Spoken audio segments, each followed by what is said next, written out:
Hello, everybody. It's Michael Jacob with Unleashing Intuition Secrets. Got Josh Reed back again. Boy, we just talked before the show for just 2 minutes, and it was like lightning going off. It was like, good job, Josh. You're on top of a lot of stuff, and we talked about your background. I can see why you got some really, really insightful stuff. Of course, I got some background I can't talk about. You got background you can't talk about, but we have learned some stuff over the years, and you do exceptional work, tracking down intelligence and, real world operations and so forth. So, congratulations on that. You're a your gift to humanity, to America right now. I don't know about humanity, but definitely Americans. So, thanks for joining us again. Dude, appreciate you having me back on. I love coming on here, especially on a Saturday. I don't get to do much on Saturday except work in the yard. So it's always nice to kind of go out there and talk about what's happening in the world. I know. Yeah. You just kind of like do it in your mind a little bit. What's going on? You do a little research, you go do a little work. And I was doing some house cleaning today, and I was, thinking about the show coming up and what we could talk about. So we were talking about Nigeria, where they basically went in, probably Special Forces, SEAL Team 6 or Delta. They pretty much, took the number 2 out in ISIS. I think mostly with drone strike. I don't know if they have to go in and like identify. That's probably what they did, but otherwise it was pretty much a done deal with the drone. The drones are amazing these days. Yeah, and that happened. So coincidentally, that happened on the same day that one of Hezbollah's top commanders that was in the United States was arrested by the FBI. And this is kind of an interesting part because, over the last few years, you, I, Nino, Scott, all of us have been talking about the Hezbollah infiltration over the southern border due to Joe Biden's border policies, the 23 million people that came over. We know Todd Bensman back in 2022 testified in front of Congress specifically about Hezbollah's Unit 910. This is IRGC trained special forces unit out of Hezbollah. And Todd Bensman, he worked for the intelligence aspect of the Texas border control. And he testified in front of the U.S. Congress about how they had identified thousands of members of Hezbollah's Unit 910 that came over this border, and they were told to let them go by the Biden administration. And so this is one of the things that we've been looking at, because we know that if they're going to release a virus on the world, that they will do some worse things, right? These people have no care for human life. And so we've all been waiting for this type of firestorm event where they storm all the different cities. They take out power, transportation, command and control.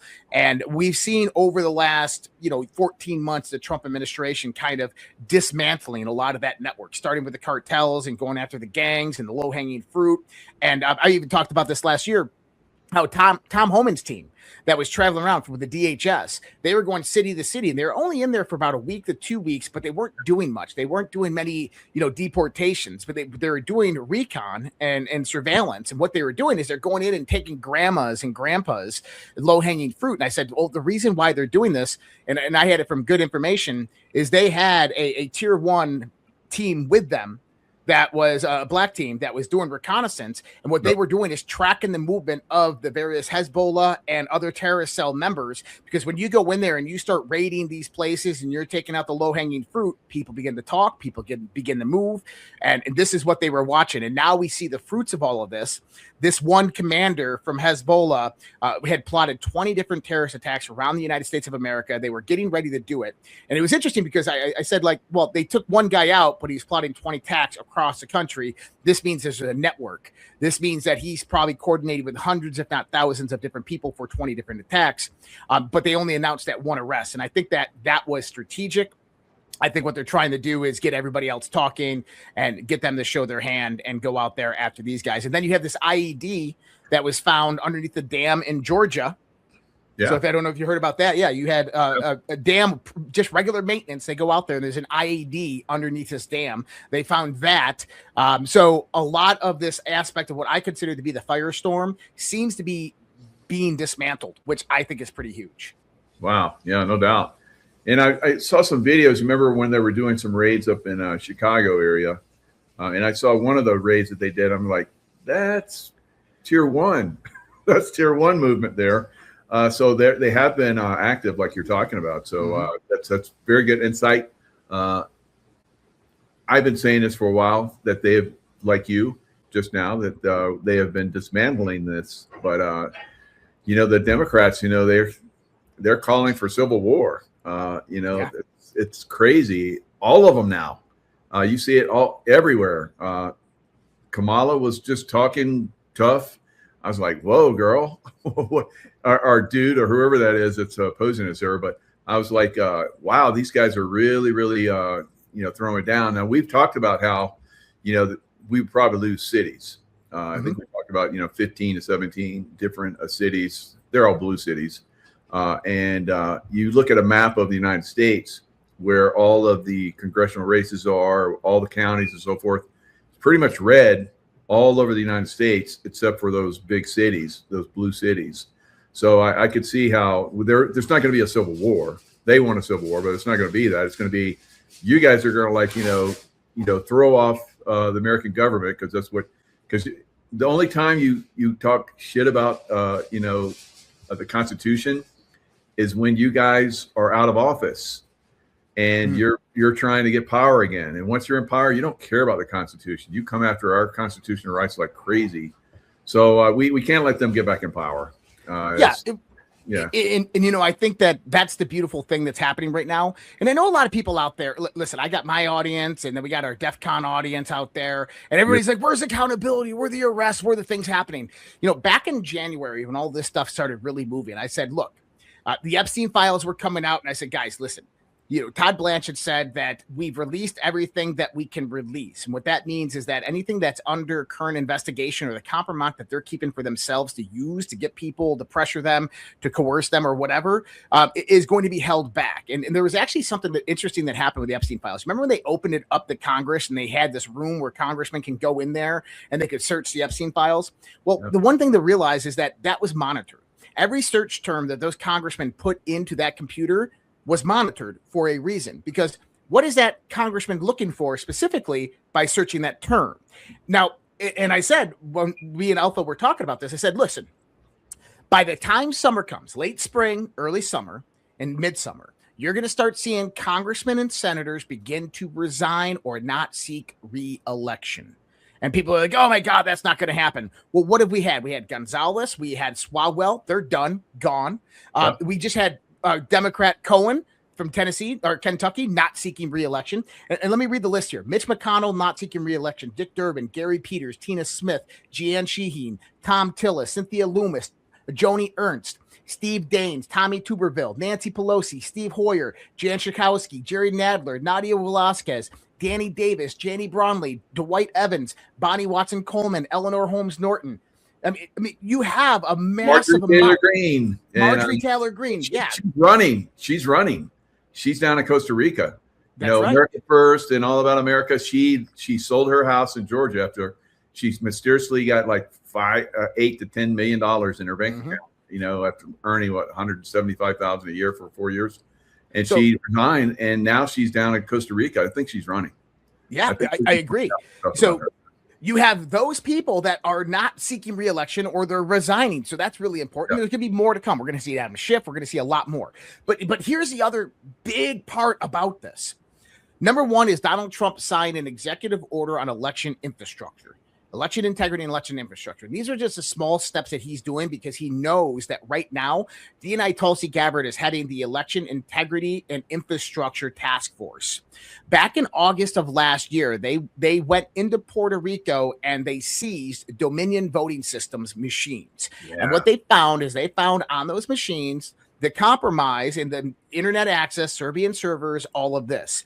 Then what do we see after this? A grand jury forms up. You have the subpoena that's issued to Fulton County. The FBI raids it. DNI Tulsi Gabbard was there. Then you have the subpoenas that were issued on Maricopa County. You just had Tina Peters released. Why? Because Jared Polis has made a deal. He's scared.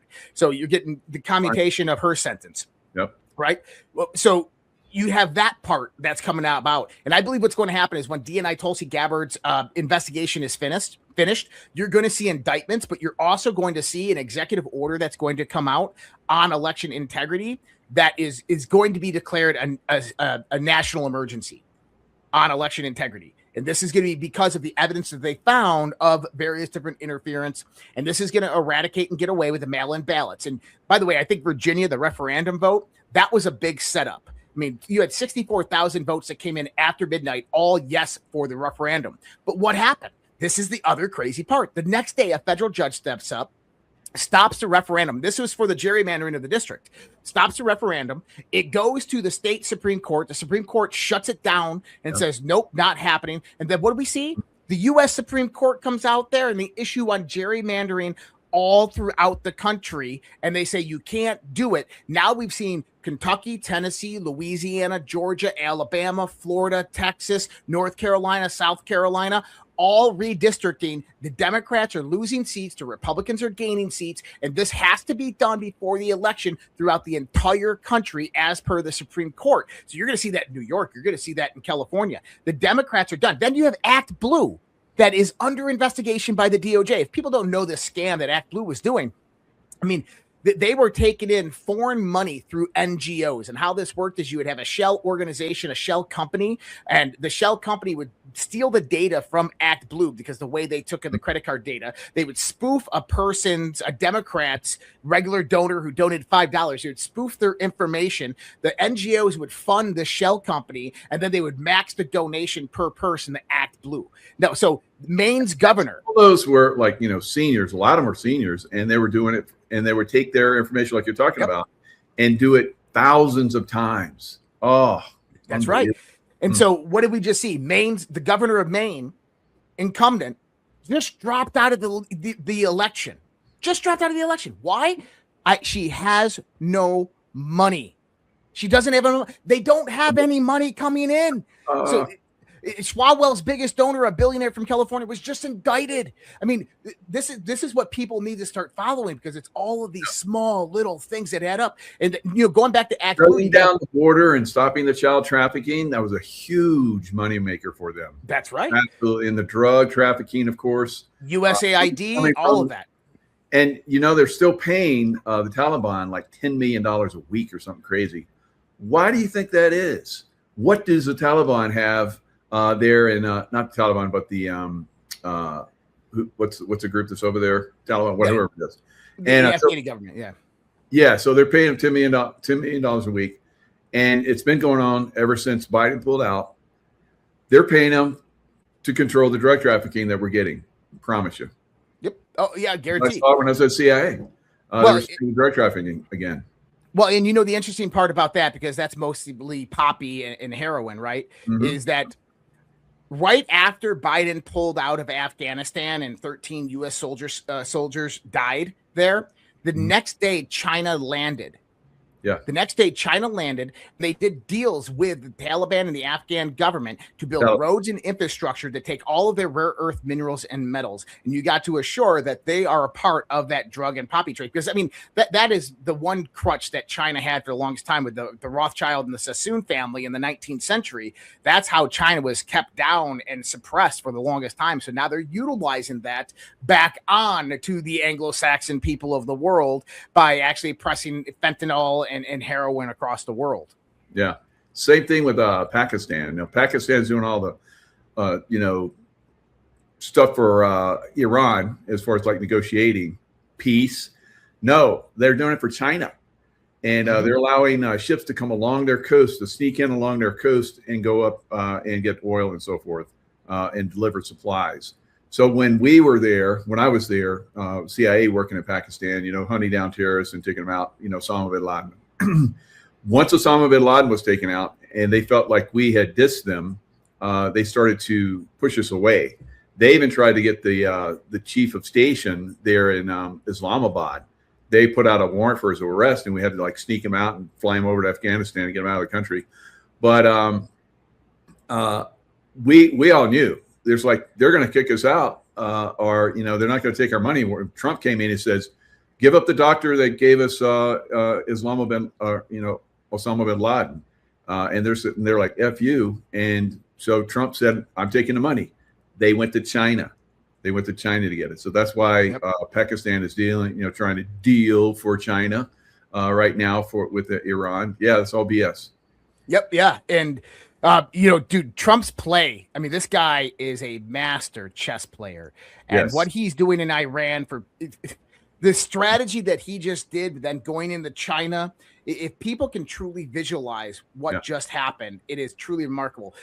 We look at, Trump said no new wars. Well, this isn't a new war. This is a very old war. He decimated the old guard. What is the old guard for everybody out there? This is the British aristocracy, the remnants of the British Empire, the London banking cartels, the Rothschild families. There's a great article that came out 2 weeks ago. And it said, is this the end of the Rothschild family? Apparently, after the Epstein files came out, they're losing all of their clients who are moving their money out of Rothschild banks.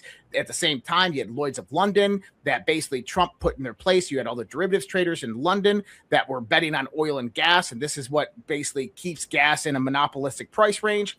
Trump completely annihilated that by closing the straits and doing what he did, ensuring all the ships that go through there.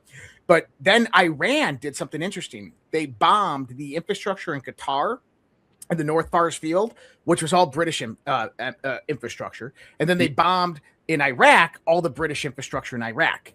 So massive amounts of British oil infrastructure, BP oil infrastructure, was decimated. All force majeure means which they cannot complete their contracts. So it's almost like the British were getting wiped out of the Middle East in the context of power and control. But the most important part is, you got the Strait of Hormuz, which I think is like 30 miles in length, and Trump shut it down.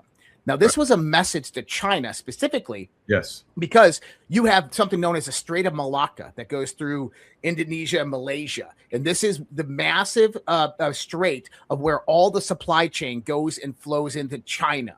This is all of their grain, all of their wheat, all of their oil. It has to go through there. And that's only 3 miles wide. So what did Trump do? He showed China that if I can shut down the Strait of Hormuz, I can shut down the Strait of Malacca very, very easy. Don't tempt me by taking Taiwan. That's exactly the message that he just sent. We said it last week. I said, Trump's going to go to China. He's going to come out with an oil and gas deal. Sure enough, China's buying oil and gas from Texas, from Louisiana, and from Alaska. And I said, this is really, really important because, I look at the world as not where we are at, but where we're going. We have to look at where we came from. We have to see where we're at, but we have to know where we're going. And there's a silent war right now going on between the United States and China, a Cold War, to obtain artificial superintelligence. Now, I will actually give a little hint on this here in a second, but to obtain artificial superintelligence. And AI has 3 primary components. It has data, computation, and energy. Energy is the base foundation. If you don't have energy, you're never going to obtain artificial superintelligence. And Trump has gone out there. First, he controlled the computation, NVIDIA chips and all of these high-level AI chips. He put sanctions on those chips going to China. What did he do? He just renegotiated that when China decided to buy our energy. And he said, oh, cool, we're going to give you AI chips now. Because the energy part is the main component. We took back the Panama Canal. Trump won that one. We took out Venezuela, which is one of the 3 legs of China's energy grid. We took out Iran, which is another leg. And then Russia is already starting to side with us. We have the Alaska Arctic deals that are going on. One of the main places China's buying oil is directly from the Arctic. So we're controlling global access corridors to energy as well as the flow. We're the number 1 supplier, number 1 producer of oil in the world. China's now buying oil directly from us. So what does that mean? That means that we have mutually assured economic destruction.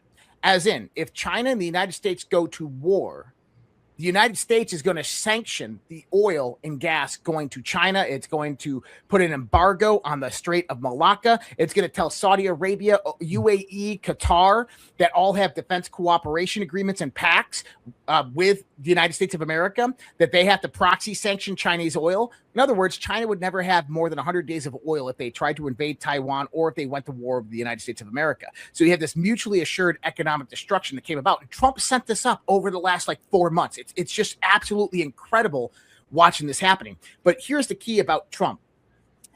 We need to obtain artificial superintelligence before anybody else, because if we don't, China will rule the world. But here's the kicker. We already have. We already have artificial superintelligence. This is why Trump is moving forth with so much confidence. It's not necessarily about obtaining artificial superintelligence. It's about sustaining artificial superintelligence. It's about allowing it to grow and to move forth. And this is about the energy infrastructure. This is why we have nuclear reactors going everywhere, why we have data centers going everywhere, and why Donald Trump is securing the global energy supply and bringing it here to the United States of America. And for people worried about gas prices, Trump said this the other day. He said, once this is over, gas prices are going to plummet. Now, how does he know that? Because we saw UAE drop out of OPEC. OPEC has controlled global oil and gas prices for the longest time. And this is done through specifically London. This is why you're always at between $60 to $80 a barrel. We're at over $105, $120 a barrel right now. What Trump is going to do as energy and gas prices get crazier over the next week, because I think we're going to go back into a kinetic mission in Iran and try to take out the hardliners of IRGC, is he's going, my guess is he's going to put out an executive order. Telling me before the show about what Trump's been posting like crazy. Tell us a little bit about that. Yeah. So let me pull it up. I mean, if I can share this real quick. Yeah. It's, if this ever loads, there we go. So it's loading here. Let me pull this bad boy up because this is a good one. So Trump posted this on his True Social a little while ago. You can pull that up, Michael. It was the calm before the storm. Now that's pretty huge. Now the interesting part is he posted this at 16:03 military time, and I can't zoom in on that, but is if you continue to proceed on this dangerous path, only know that we are prepared. You should know this based on earlier drops, National Guard military assets activated on U.S. soil. And so there's contextual reference here because you have the U.S. military admiral behind Trump in that post. The game is over when the public knows the fight to keep the lights off is all that matters to you. You will fail. The American people are awake. You lost control. Sheep no more. You underestimated the resolve, their ability to free think away from the pipeline narrative. We will declass. We will shine light. There's nowhere to hide. No amount of money, influence, or power can stop this. Our right to secure and protect at all costs then becomes justified. We stand at the ready. And then here's the important part. Red wave, white squall, in God we trust. Now, the reason why in White Squall is so important here is a 1990s movie called White Squall is where you get the calm before the storm. Wow. And the opening lines of the movie is, it was the calm before the storm. And then you have the bell, where we go one, we go all. And then the movie White Squall is what follows. So really huge right there in confirmation with what Trump's saying. Unbelievable. Wow. Yeah, so what do you think is what's coming? Well, I think that the election is basically going to go red. I think we're going to finally get that red wave. We see, like you were talking about earlier, the Supreme Court basically coming out and saying, no, you can't gerrymander, and all the stuff you've been gerrymandering for the last, 150 years, whatever, that's out the window now. So now we're seeing a red wave right now across the country, and that's going to turn into, I think, a good 2026 midterm. Normally midterm doesn't go well for the sitting president, but I think this time is going to be quite different. And we have election fraud, a lot of intentional election fraud.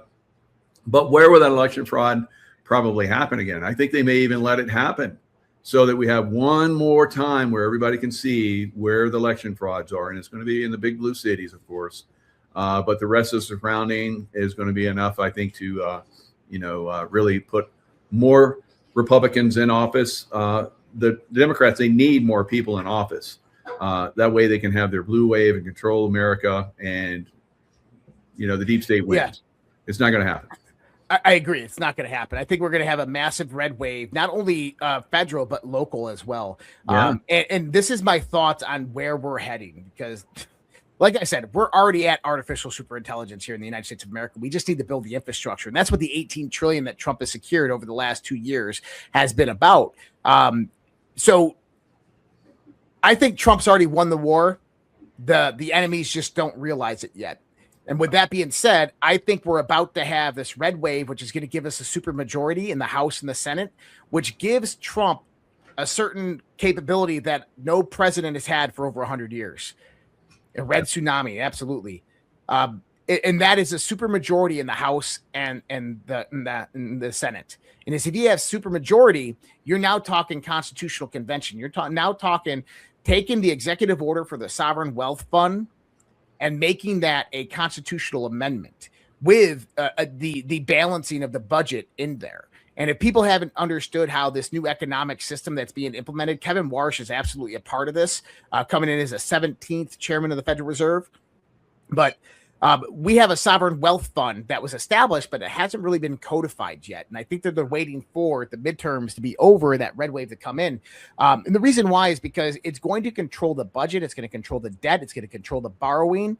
And think about it like this, is if every asset that the United States government holds, from land to the minerals to the, there's $124 trillion worth of oil, gas, and rare earth minerals underneath our feet in the United States. That sits in the sovereign wealth fund. You have all of the various different patents, all the innovation coming from the federal government funding that is being put into these corporations, the 10% of Intel, 10% of Tesla, the displacement for AI that's going to come. All of this will be put in the sovereign wealth fund. All the gold, there's the Bitcoin strategic reserve, will be put in the sovereign wealth fund. But Michael, they're going to borrow money through 50-year gold and Bitcoin backed bonds. What does that mean? Is that the bonds that are being issued to the companies, like a stablecoin company for a digital asset, for a US digital dollar, when they borrow $1 billion, that bond is an appreciating asset, which means that the appreciation of that asset pays for the interest. So if people can't understand that, right now is we issue bonds on debt, on future money. So future printing money pays for the debt that was printed.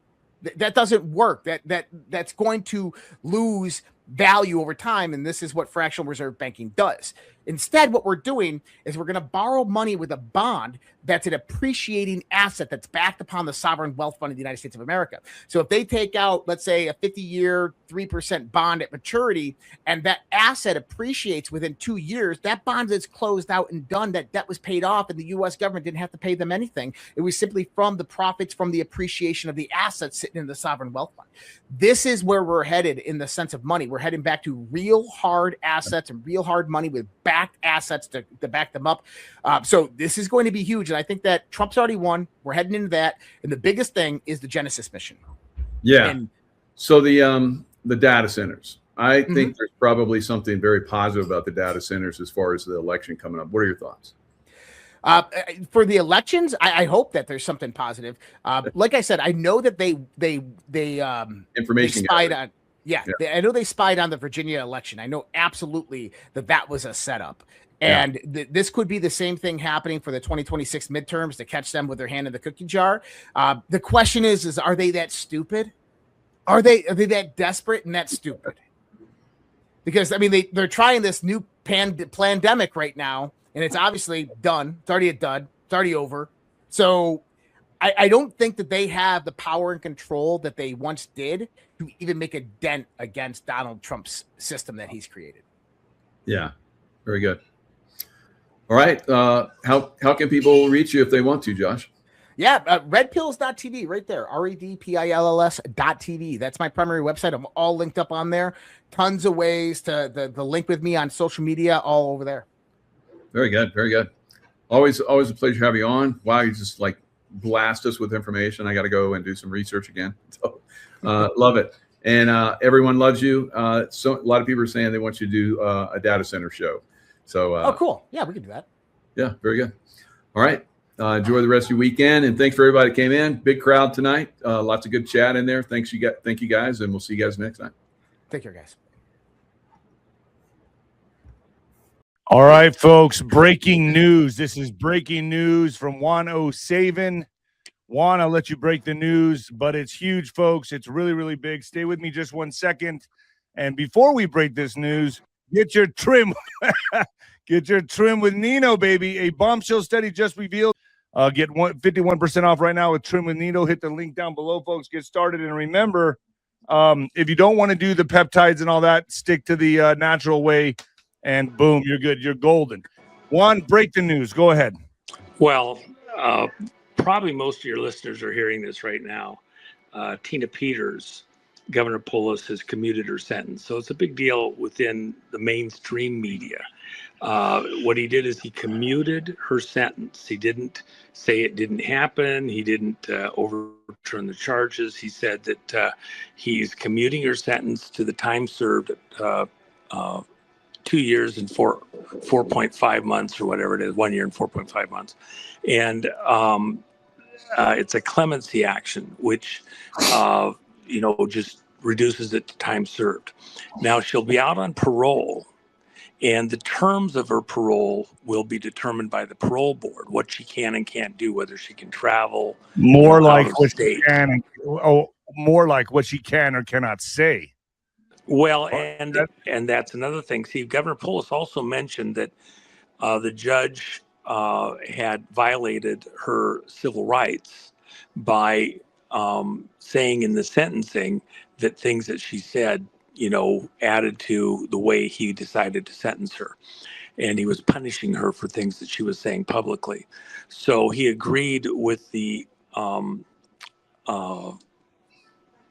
appeals court that her civil rights had been violated, her free speech rights had been violated.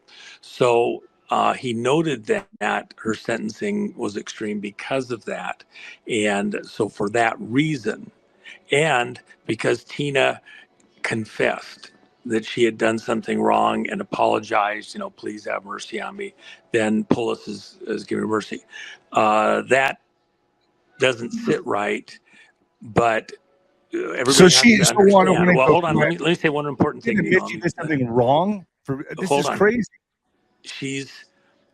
Remember, we were fairly comfortable that with the president's pardon, she would have been out a long time ago.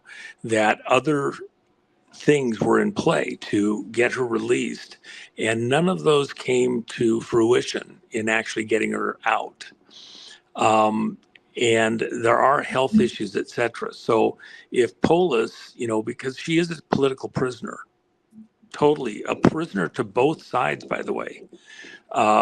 Trump said he'd take extreme measures, and yet he was unable to go further than the pardon. Although the context, even right now for Polis, why did he do this all of a sudden just now? As Peter Tickton said a couple of times in the last couple of days, he personally advised President Trump that he should give Governor Polis till the end of the month. And if Tina isn't free, then he should go ahead and exercise those extreme measures. And that was in play by everything that we've heard. Polis bunted and said, okay, let her out. Tina admits guilt, admits that she did something wrong, and she gets out. The president's pardon still stands. And the ability to appeal these things, even up through higher courts, all the way to the Supreme Court, and overturn the underlying conviction remains for her.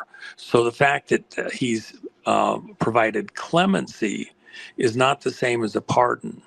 The clemency, from the way I understand it, allows her to still go through the court process and eventually overturn the underlying conviction. And then her confession and all the other stuff would become somewhat moot.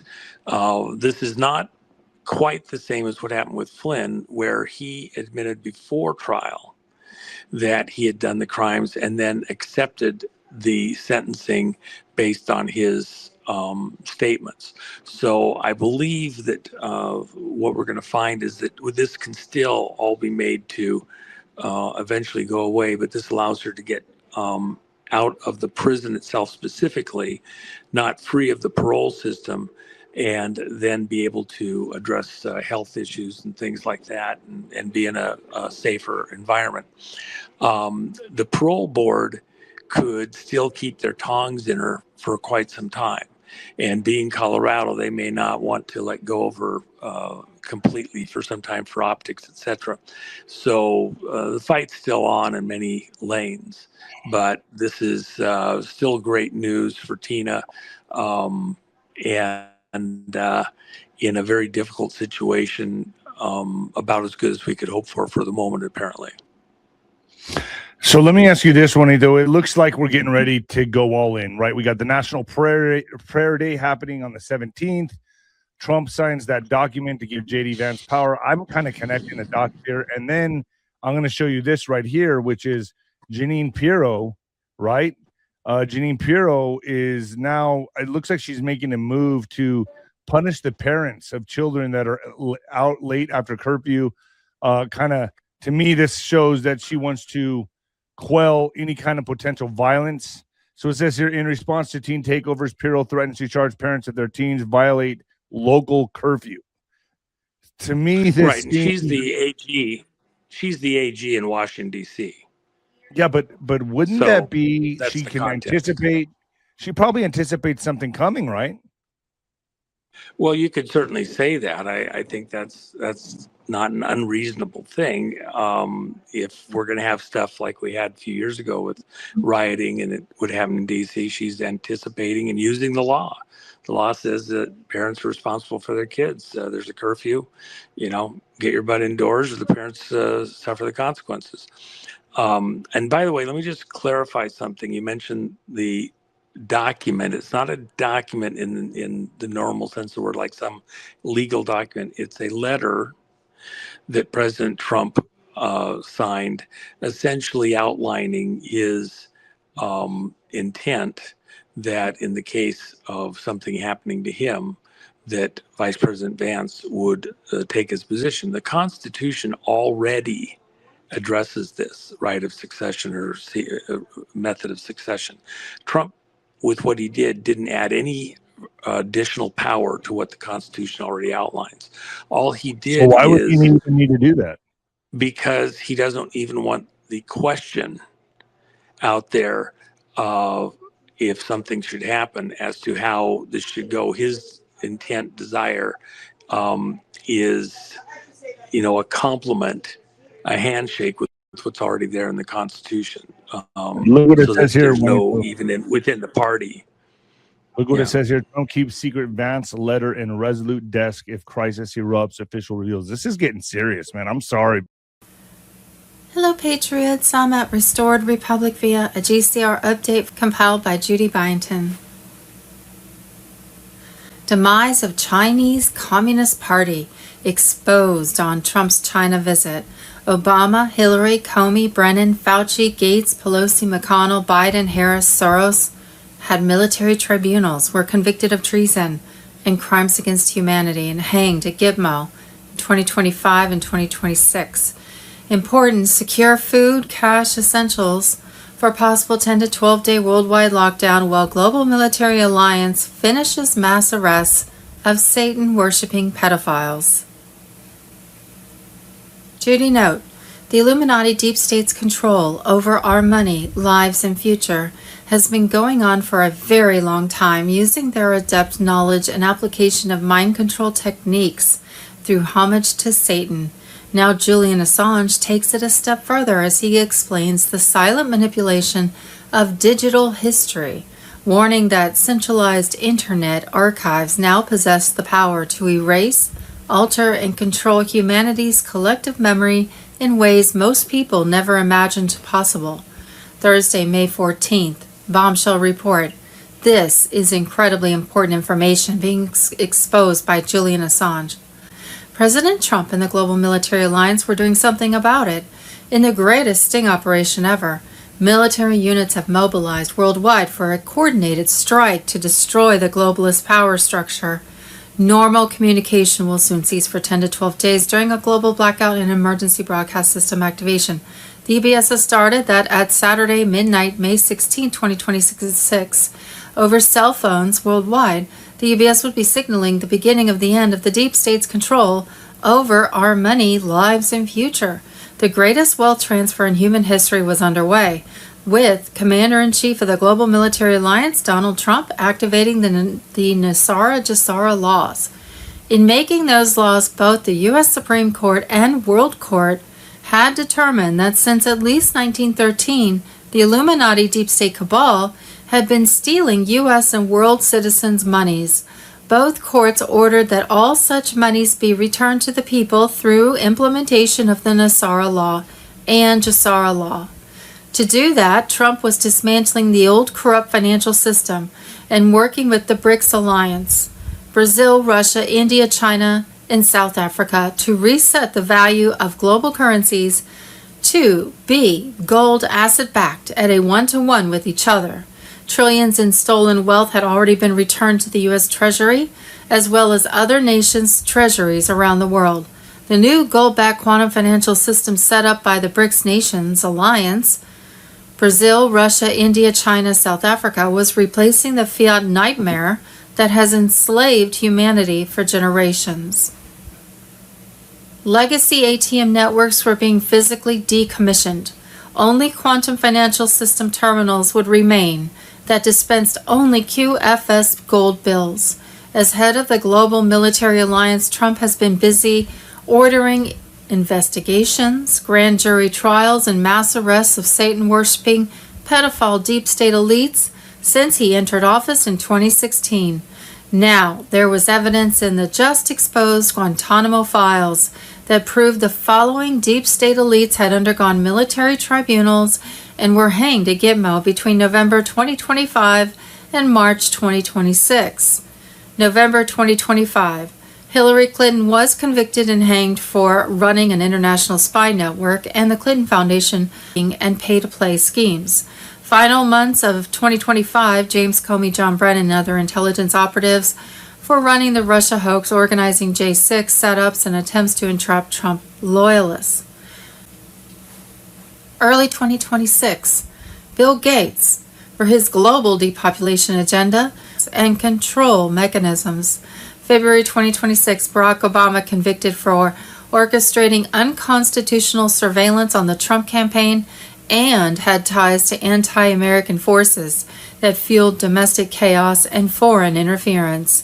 February 2026, Nancy Pelosi and Mitch McConnell convicted of insider trading and blocking reforms that would have protected the republic from deep state infiltration. March 2026, Joe Biden for overwhelming proof of his role in the stolen election and family dealings that enriched him at the expense of American sovereignty. March 2026, Kamala Harris for complicity in open border disasters and weaponizing agencies against Trump supporters. March 2026, George Soros for his subversion network of NGOs that destabilize nations, funding of color revolutions against freedom-loving leaders, and financing of riots.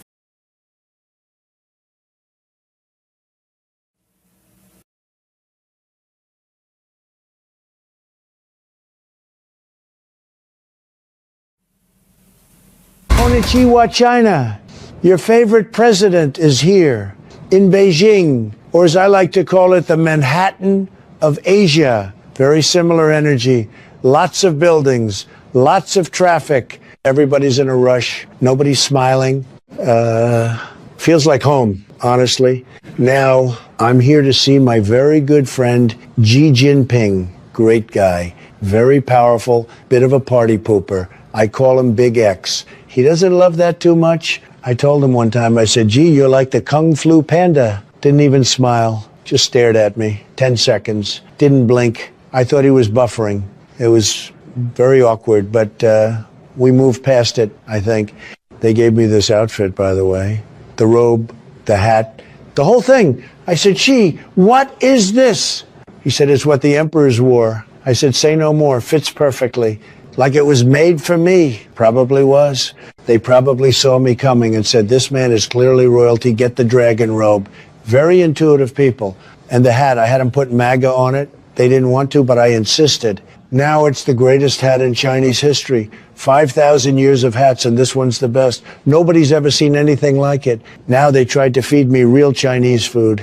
And I got to tell you, nothing like the food at home. At home, you got General Tso's fortune cookies and McDonald's. Frankly, it's delicious. Anyways, they gave me something called a 1,000-year-old egg. 1,000 years. I said, if it's older than my buildings, I'm not putting it in my mouth. Then they offered me tea 17 times. Every 5 minutes, more tea. I said, does anyone in this country have a Diet Coke? They looked at me like I asked for the nuclear codes, which I already have. So I had my people fly one in. Air Force One made a special trip just for the Diet Coke. Totally worth it. Probably cost the taxpayers $4 million. Very refreshing, though. I also asked Xi about the Wuhan situation, very casually, very diplomatically. I said, Xi, but you guys still got that lab? He changed the subject so fast I got whiplash. Started talking about rare earths. I don't even know what those are. Sounds like a Pokemon, but apparently they're important, and China has all of them. Very unfair, but I'm fixing it. On Wednesday, the 6th of May, 2026, at 3 o'clock UTC, the QFS ledger synchronized to the new ISO 20022 protocol, Internal Treasury Ref. QFSS-YNC 202-60506 SALFA. On Friday, the 8th of May, 2026, the QFS went live across 209 nations. Every sovereign citizen has a quantum wallet preloaded with their birthright value, calculated from your birth certificate bond, your lifetime tax contributions, and the interest stolen from you since 1971. On Saturday, the 9th of May, 2026, in a historic midnight session, the Quantum Financial Settlement Act, QFSA 2026, was passed by Congress. This act delisted the Federal Reserve note US dollar as legal tender, while recognizing the quantum financial system gold bill as the only authorized physical currency for the restored republic. Trump legacy block on Telegram. As of 0:01 a.m. EST Sunday, the 10th of May, 2026. The White House triggered the Emergency Broadcast System, EBS, to go live across Starlink, overriding all mainstream narratives. While the quantum financial system fully synchronized with NESARA-GASARA protocols. Redemption Center staff activated across 12 states. Biometric verification terminals online. On Monday, the 11th of May, 2026, at 11:11 a.m. ST, the grid locked into unity frequency. All systems went green. The QFS mainframe confirmed global balance stability. The world was now operating on truth code. No corruption can enter. No compromise will be tolerated. The U.S. gold at Fort Knox was confirmed impure and unusable. Tier 4 BUS, the Internet Group notification to set exchange redemption appointments started. Liquidity in less than 24 hours, JFK Jr. Web 3.0 ISO 20022 on Telegram. Tuesday, the 12th of May, 2026. Midnight window opening, all systems go. Tier 4B redemption centers on standby. GCR and RV accelerate with gold-backed currencies in nations. Trump eliminates the Federal Reserve debt system, restoring prosperity with tariffs and new policies. Emergency broadcast system on Telegram. Wednesday, the 13th of May, 2026, the EBS.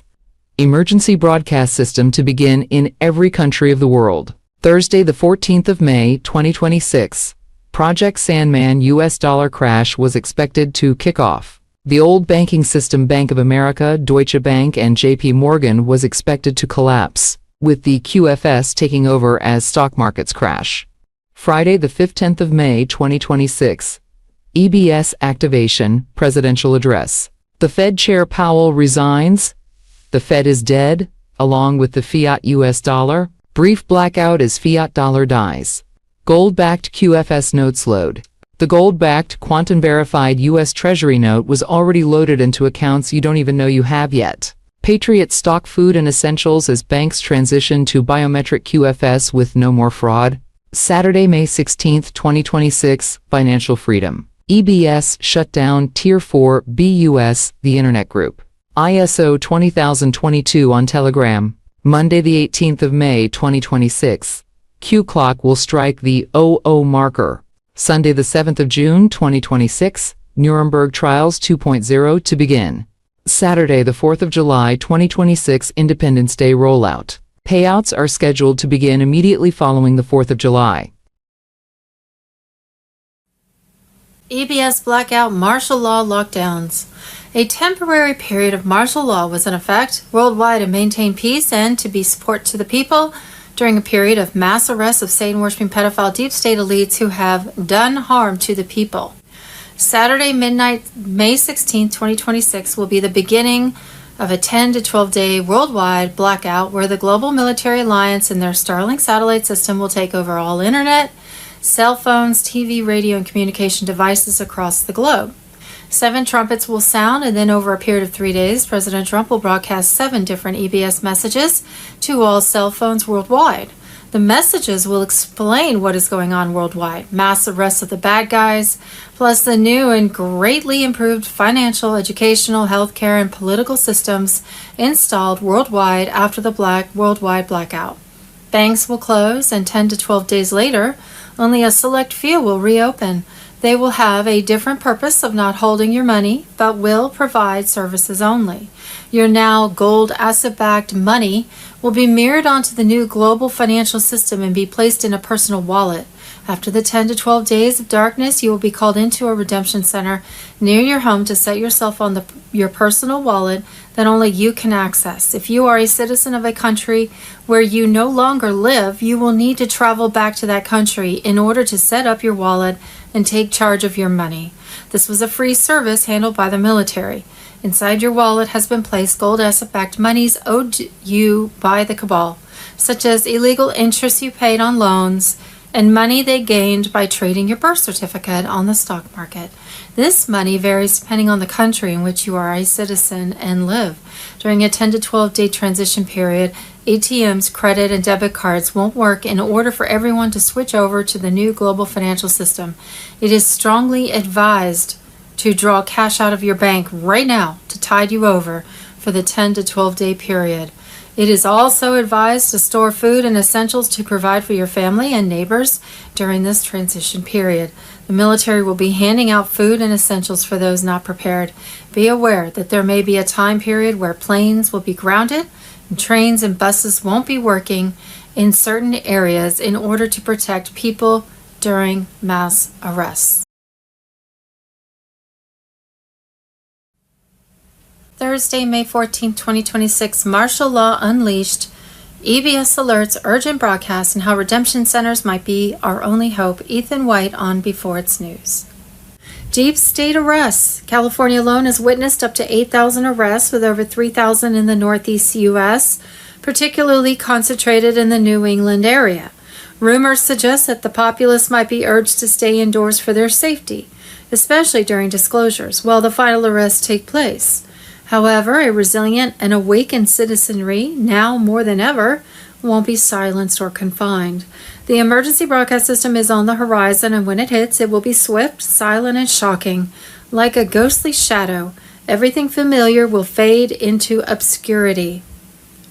Just like the eerie silence of 2020 will be asked to remain rooted, perhaps for days, maybe weeks. The military, it seems, has a broader purpose. As the last of the so-called Satanists face arrests and are sent to Gitmo. The military is also gearing up to distribute food, especially to the elderly.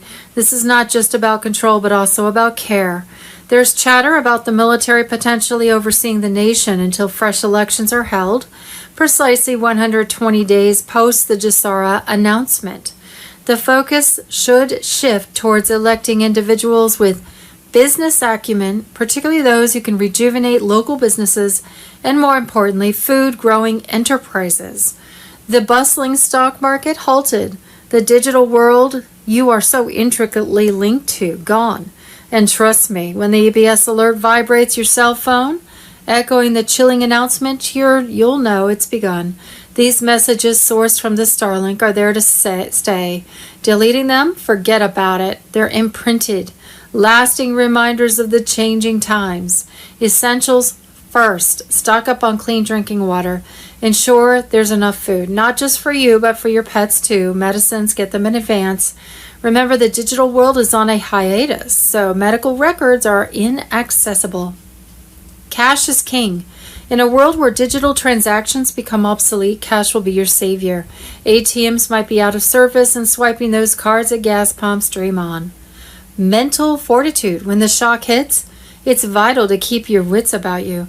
Before you extend your hand to others, ensure you're mentally fortified. Some might be in a state of shock, unable to respond. In such cases, a breath of fresh air, a gentle walk might help. Your TV, phone, and internet will spring back to life, unveiling a spectacle titled Disclosures. Rumor has it might even grace the big screens, but this isn't your typical Netflix binge. It's a 24/7, 8-hour block broadcast lasting anywhere from between 3 to 10 days. The content? Oh, it's the raw, unfiltered truth of events, spanning military tribunals and even, hold your breath, public executions.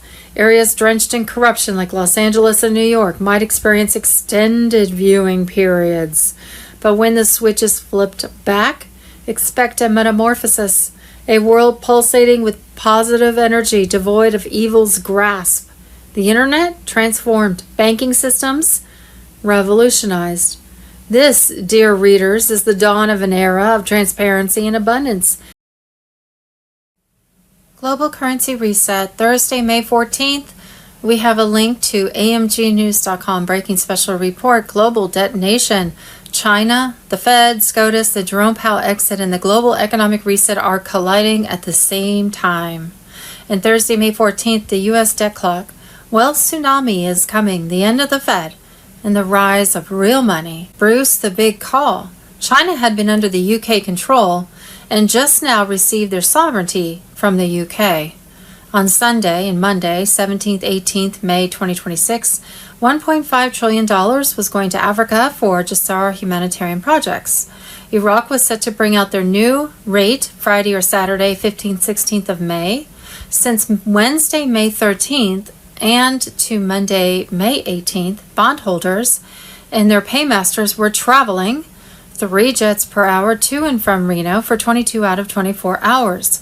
Funds were in their accounts, and they should have access to those funds the same time as Tier 4B gets their appointments. On Thursday, May 14th, Redemption Center leaders had a conference call that told them to get ready for Tier 4B appointments within 48 hours. That meant by Saturday, May 16th. A source said that everything kicks off this weekend, and Tier 4B should be notified this weekend to set appointments, which could start immediately.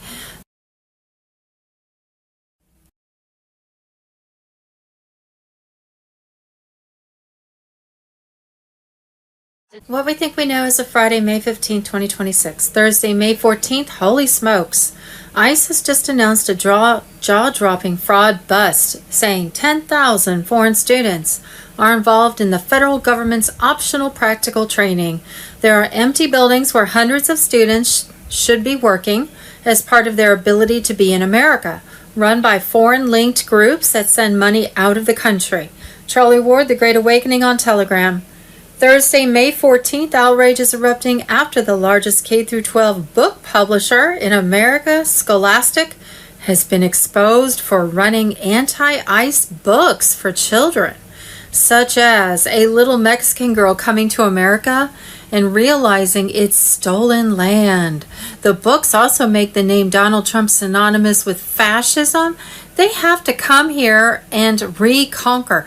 Why should they assimilate?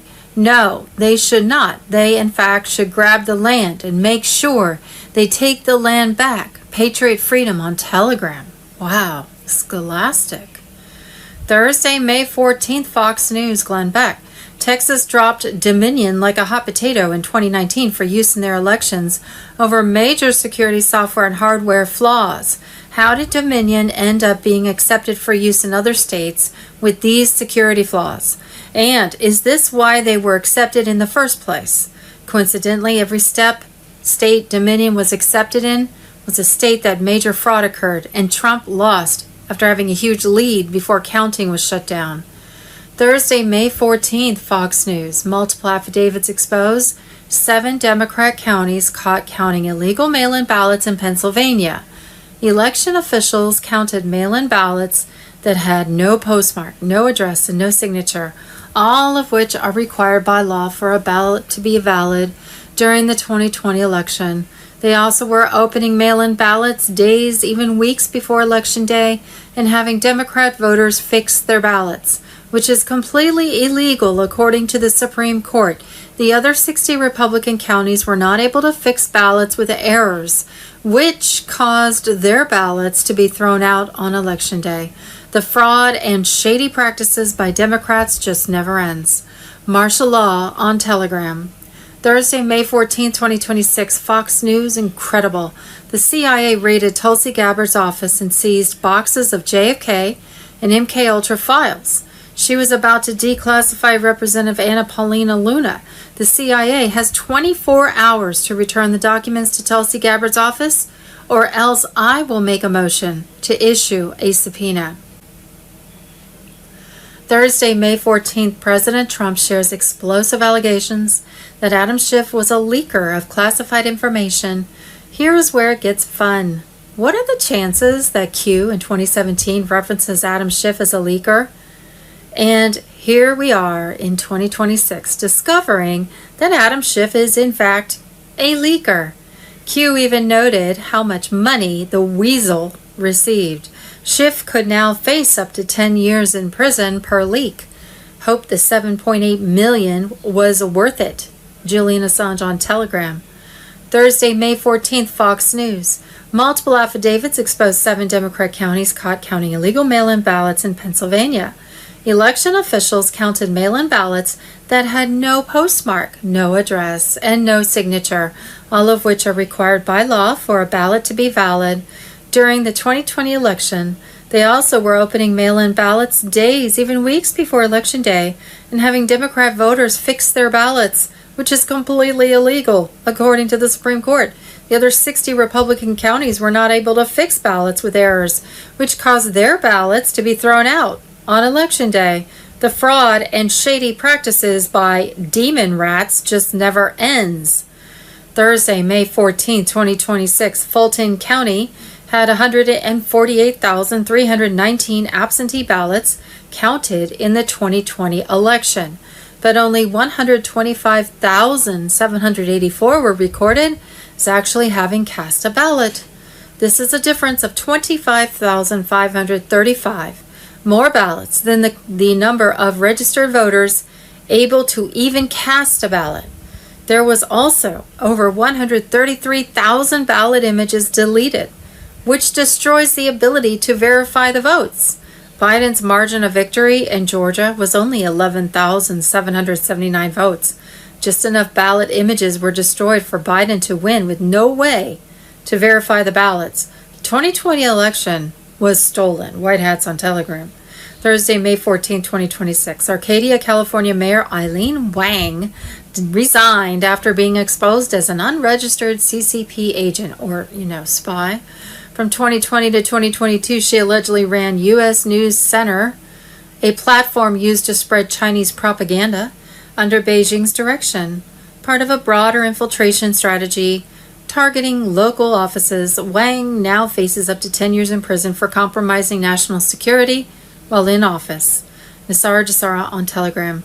Hidden names of countries in the Bible that reveal the last days. The hidden names that reveal the last days.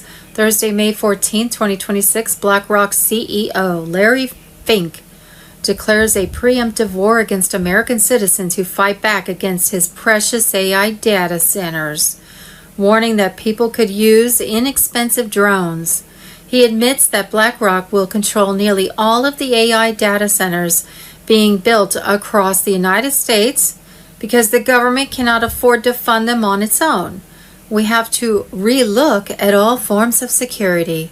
Could it be domestic terrorism using a $3,000 drone?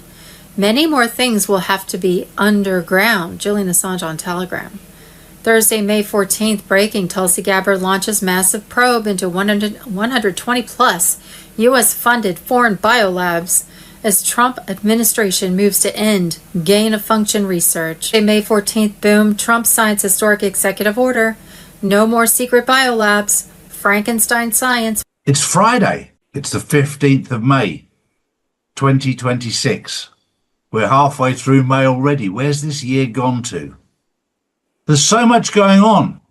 And for those of you who were watching the debate, the arguments, as the Clarity Act was being voted on yesterday in the banking section of the Senate, the banking committee, it was very, very clear that certain people are desperate to hang on to the old system.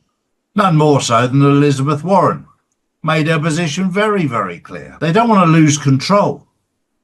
They want to control everything. They've controlled it all for so long. And it was interesting just to watch it all fall apart as they were fighting to try and hang on to control. as it slipped through their hands as the vote turned out at 15-9. Now, that doesn't mean it's signed into law. It's not. It now has to go for a Senate approval, and then it will be signed into law. It goes through process, but we're over the first hurdle. There was lots of people out there yesterday getting super excited that when this happens, everything changes. Well, it's step by step. When they woke up this morning and things hadn't changed the way they'd hoped, they were all in panic. Don't live in panic. Behind the scenes of the Trump-Xi summit, insiders say this wasn't really about trade, it was about preventing global conflict. Sources claim China warned Taiwan is now in the absolute red, while Trump's team pushed for economic cooperation and a financial reset between the East and the West. The biggest signal? Beijing rolled out the red carpet like never before because both sides know the world economy is under pressure. It is, and it's a very, very important time. Donald Trump, along with Xi Jinping, along with Vladimir Putin, along with Narendra Modi. We're distracted by the trade deals, by tariffs, by this, that, and the other. But this is all about peace, creating a world of peace. These four men are taking out the warmongers. And the British have always sat there very proud. But make no bones about it, the British are at the heart of the warmongers.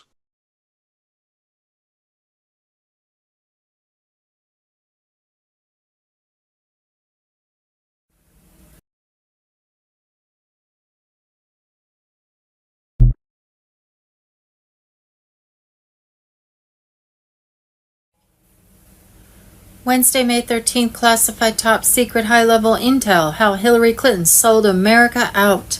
And Obama ordered the cover-up to save himself. QFS Redemption Center on Telegram.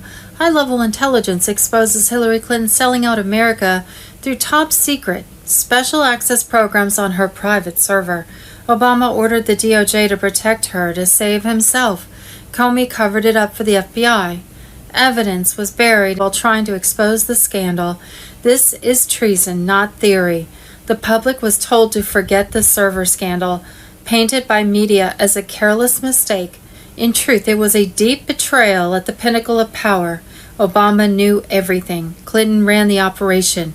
Comey shielded the guilty, and the establishment stayed quiet to preserve their corrupt deep state structure. Far from convenience, the home server acted as a black ops terminal in her residence bathroom. It handled the most restricted SAP intelligence on covert operations and defense tech.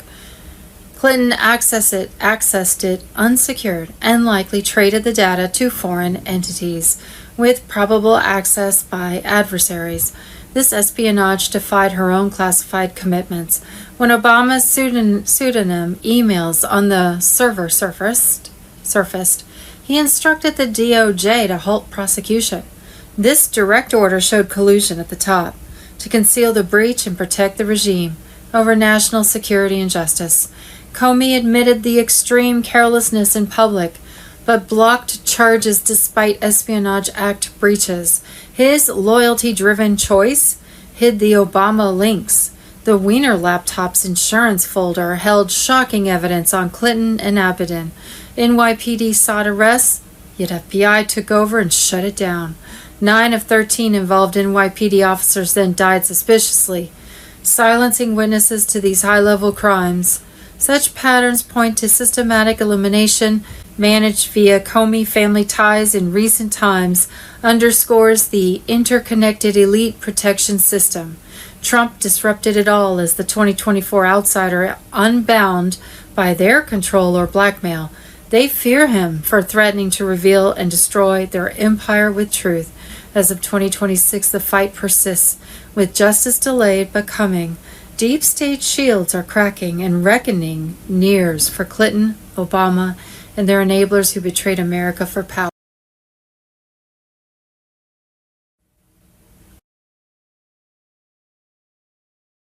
All right, folks, welcome to Nino's Corner.tv. I'm going to be joined with Ian Trottier, author of High Stakes Treason, all about Russiagate. All about Russiagate. This is an honor to have him on. And you know what else is an honor, folks?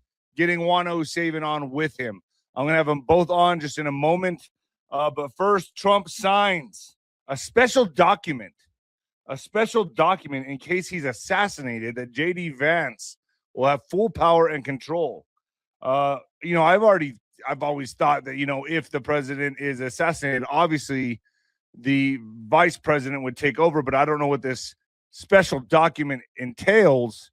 So I'm going to ask Juan O'Savin and Ian Trottier about this. Mainly, probably Juan O'Savin knows more a little about this. But folks, you know what else? You know what else? You know what I'm about to do right now? Noble gold, baby. That's it. Nobody has ever said, I wish I'd waited a little longer to protect my savings. So why are you? Here's what most people, most Americans don't know is that you can roll part of your 401k or IRA into physical gold and silver without cashing out, paying taxes, or taking a penalty. It's called a gold IRA, and it takes about 15 minutes to start. Visit noblegoldinvestments.com for your free gold IRA guide. And like I've said many times on here, Colin Plume is a personal friend of mine. What a nice guy. And his whole team is awesome to work with. You get your gold on time. You sign for it. It's awesome. NobleGoldInvestments.com. NobleGoldInvestments.com.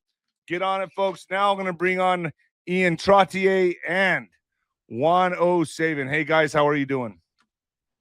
Great to be back with you. Super. All right. So yeah, and by the way, Nino, just real quick, let me add this one thing. So it's just a letter on the part of the president concerning Vance. It just kind of enumerates things that are already there. The Constitution determines the right of succession between if a president passes for any reason or is unable to complete their office, and that goes to 25th Amendment or 25th. I guess I guess this is kind of making up my mind for me on JD Vance. I kind of felt like, I wasn't too sure about JD Vance, but Trump seems to really like this guy, huh?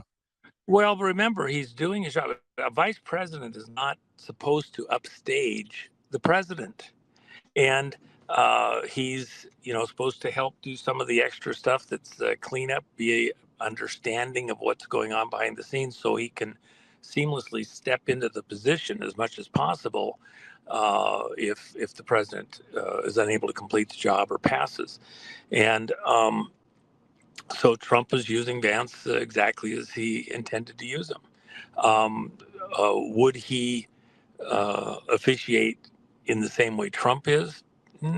Probably not. And part of the reason is because he just doesn't have the same life history, the same juice as Trump does. We don't want anything to happen to Trump, but covering your bases and making sure that his wishes are clear and articulated, so that if something like that were to happen, there's latest current thoughts, if you will. Imagine, would Trump have written the same letter on behalf of Pence? Hell no. Oh, okay. And Pence was there because other people wanted him there as a safety net for them. But isn't it the same kind of story with JD Vance? I mean, it's kind of the same theme, isn't it? Or no? No, I don't think. I think that's incorrect. And we know it for a lot of reasons. But I don't want to distract ourselves. I just wanted to, because what Ian has, and this part of the story there is probably more important for today. But Trump's just dotting the I's and crossing the T's, and there's nothing wrong with that. That's appropriate to put people at ease that these issues have been addressed. His feelings on this are current, and the threats, we should also read into that. The threats against President Trump are very, very real and continuing. So we're in a hell of a fight. And trip to China, all the dramas. Remember, in his first term, there was an errant surface-to-air missile that was fired that, by all accounts, was intended to accidentally take out Air Force One. So up in the Northwest, there are threats that are hard to fully imagine, understand. By the way, the Q400 aircraft that was doing barrel rolls with a kid who'd never actually flown before except on computers. Where it crashed, that was the control center that was used remotely for that missile. So there's a lot more to that story. We're going to learn things over the next years and decades even, as things continue to bleed out, that will just continuously shock people, the depth of the enterprises within our own government and military operations that were controlling America, and people involved in those, and including, of course, what Ian has with Brennan. Before we get to all that, I just want to cover up one more thing. Tulsi Gabbard getting raided by the CIA. Is that true, or is that false? Fox reported it. It's inaccurate. It's inaccurate. It's not that it's not true. It's inaccurate. Her office was not raided, but there was documents, I think about 40 boxes of documents that some three-letter personnel came and reappropriated. That was stuff that would, I guess the way you'd say it, was under her care and control. So there's some questioning. So it wasn't an aggressive style type raid where they come in and shut everything down and take everything. It was just more so I guess you could call it a more subtle type. Did they ask for the documents, or did they come in and just take them? No, they just came in, went in the room, grabbed the stuff, and left. And so there's been personnel out talking to them. What could they possibly sift it away? Remember, here's one important thing. And I remember back to a particular person who was determined to be passing secrets to the Soviets. And so at a certain point, in order to control the type of information that would be used in court, they planted some materials that were highly classified, but were not the things that we were actually going to do within a military operation. They planted it in this person's office and made a little bit of stink about the importance of these documents. So the person made copies and funneled them to his contacts with the drops and everything else. Then when he was arrested and prosecuted, they could pick and choose what they wanted to use in the prosecution. They used the documents that weren't actually what we decided to do from a technology standpoint, but they were all official. They were the real thing. It was just we had more advanced mechanisms in this particular type of technology. So they salted his work area. He took the bait and then conveyed that stuff, and so it controlled the narrative within the legal prosecution. Something similar to that wouldn't surprise me a bit is going on here. We know a number of the operatives that are playing around and doing things. We do want to be able to control what stuff comes out in the public and how it comes out. And of course, these are all documents that President Trump was going to see go to the public through Tulsi's work. So here they have a room that's got stuff that some people don't want released, might have names, certain relationships, and they let these guys have just enough access to a noose to hang themselves with, and appears that they did. So Ian Trottier is here. He's the author of High Stakes Treason. I guess, Ian, I'll let you take it from here. You're going to be at the event June 15th to the 17th, correct, in Las Vegas? Yeah, that's correct. I'll be presenting the information in the book on the 16th, 16th of June.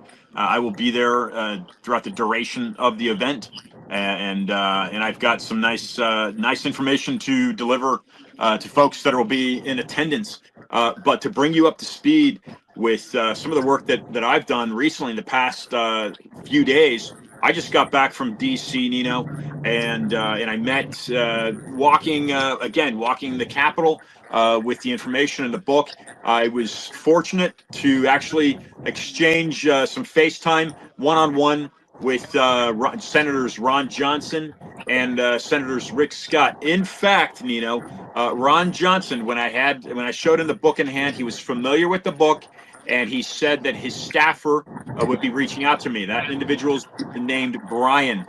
This happened the day before the report last night on Jesse Waters about the quote raid. Looks like it wasn't a raid, but they were documents that were taken, 40 boxes from Gabbard's office for the redaction to take place. I met with Johnson in outside the Capitol, just an exchange before that. He was familiar with the book. He immediately had one of his staffers contact me. So that's something that is developing. He was very much interested in the contents of the book from my impression. And I've got some other daggers in the fire as well. But critical to the book, Nino, is that, as you may know from our last encounter together, there are three forwards. Two of the three forwards, the first one is written by Roger Stone, and the second of the three forwards is written by John Kiriakou. John Kiriakou, Nino, is a former CIA agent, and he was on last night with Jesse Waters. So Kiriakou is a critical piece to this Brennan investigation right now. I joined Matt Gaetz's show 2 nights ago, where we discussed briefly the FBI agents coming up from Miami that went to Langley. I don't know the names of those agents, but we do know that a release per Matt Gaetz that there's been FBI now questioning people at Langley again, and that happened the same night that I'd met Senator Johnson on the Hill in that brief exchange. So there's lots of interesting things happening at the moment. Let me just revisit this quickly, Nino. So America's Voice had just posted with a journalist named McCabe that the raid, it wasn't a raid, it was a CIA access to Gabbard's office. Now, according to this journalist McCabe, who I'm not familiar with, they had access. They used code, that they had permission. That's what is told through America's Voice, to access this office, the CIA, and remove the boxes. Well, that made me immediately think of some of the information in high stakes treason, because what we know is that behind the scenes, John Brennan created for himself a CT intel monopoly, which is a counterterrorism information intelligence monopoly. Well, in a nutshell, this is what came to my mind, was on page 112, and I just tweeted about it in response to that post by America's Voice. He states, this is John Brennan, he states that through the TTIC, now there's no relation, of course, with the TTIC, the Gabbard's office,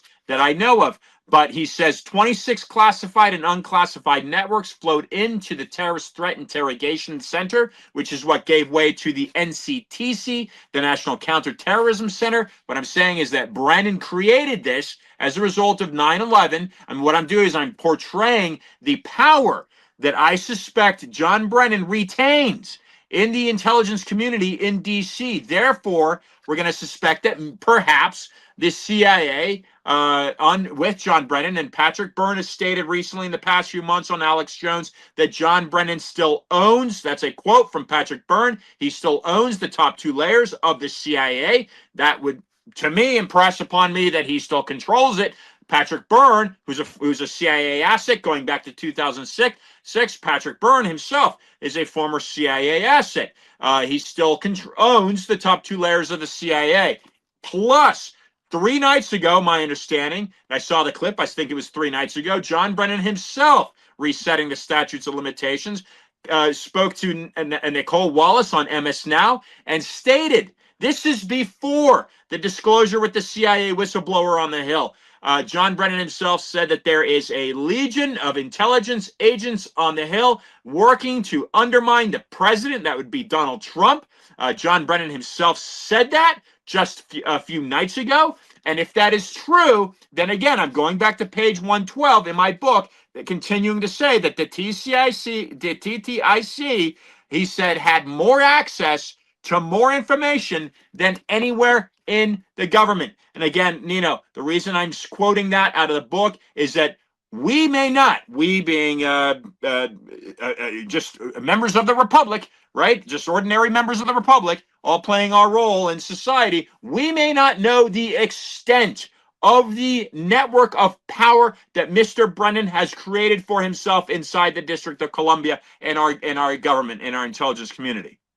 So let me just get to what we were going to talk about here. So that's great. That's a great overview of what's going on here. But okay, Edward Snowden. This guy, could he be pardoned? And I have to pose it as a question here because it is FluffTube, it is YouTube. So it looks like he's going to get a pardon from Donald Trump. And if he does get a pardon from Donald Trump, what does that mean? Does that mean he will testify against Brennan and Comey and the usual suspects here? That's exactly what it means. What is the impact if he does? Well, it gives high stakes treason major firepower, and for your viewers to understand, I received the information from me. The research that I compiled and turned into this book was given to me by an FBI agent, a former FBI agent. He spent over a decade in the DC field office that provided me research that had been rejected by the FBI and lost him his job with a company called Cyvalence and got him a death threat. And outside of the fact that his family called him crazy, he presented that research to me. I turned it into a book. What's important is that what we know is that in 2011, just going back here, 2011, when this former member of the intelligence community at the FBI was tipped off to what John Brennan should have known and should have done to prevent and help the Norwegians prevent the Oslo bombing, that's Anders Breivik, is that 2 years after he got tipped onto what John Brennan was sequestering. That means hiding vital national intelligence. Edward Snowden proved to be true, and that would be through X-Keyscore. So if we were to bring Edward Snowden back into the conversation regarding John Brennan, that supports all of the allegations laid out in high-stakes treason, which shows, in a nutshell, that John Brennan retained vital national security information. He hid it, he sequestered it so that he could benefit financially and basically sell out our country. That means he's a traitor. That's why I use the word high stakes treason, because he clearly, according to the information of the book, he clearly committed treason on this country, providing aid and comfort to an enemy during a time of war that is a global war on terror. John Brennan did it to a count of possibly 25 times listed in my book. So Edward Snowden, this is a massive new development that just came.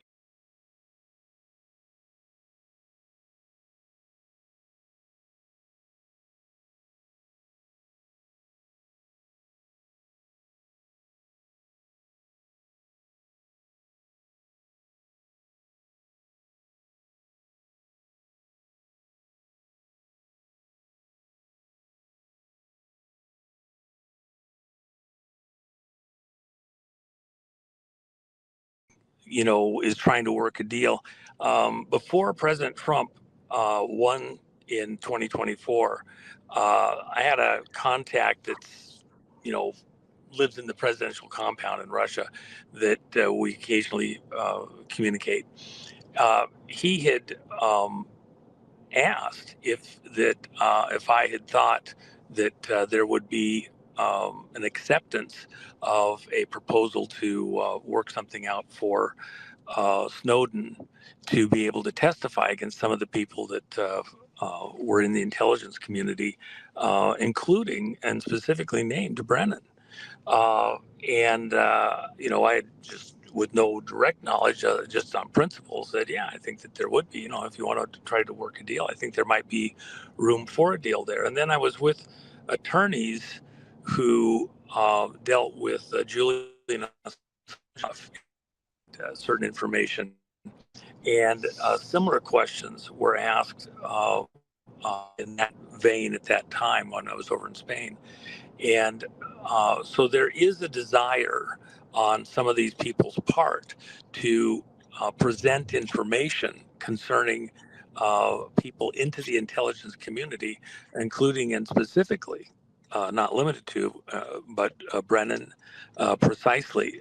Remember, the way the intelligence agencies are run by these globalista are a tag team operation. The Global East groups, CFR, Council on Foreign Relations, various other, secret handshake groups that are out there. You can name 20 of them: Atlantic Councils, Club of Rome, etc.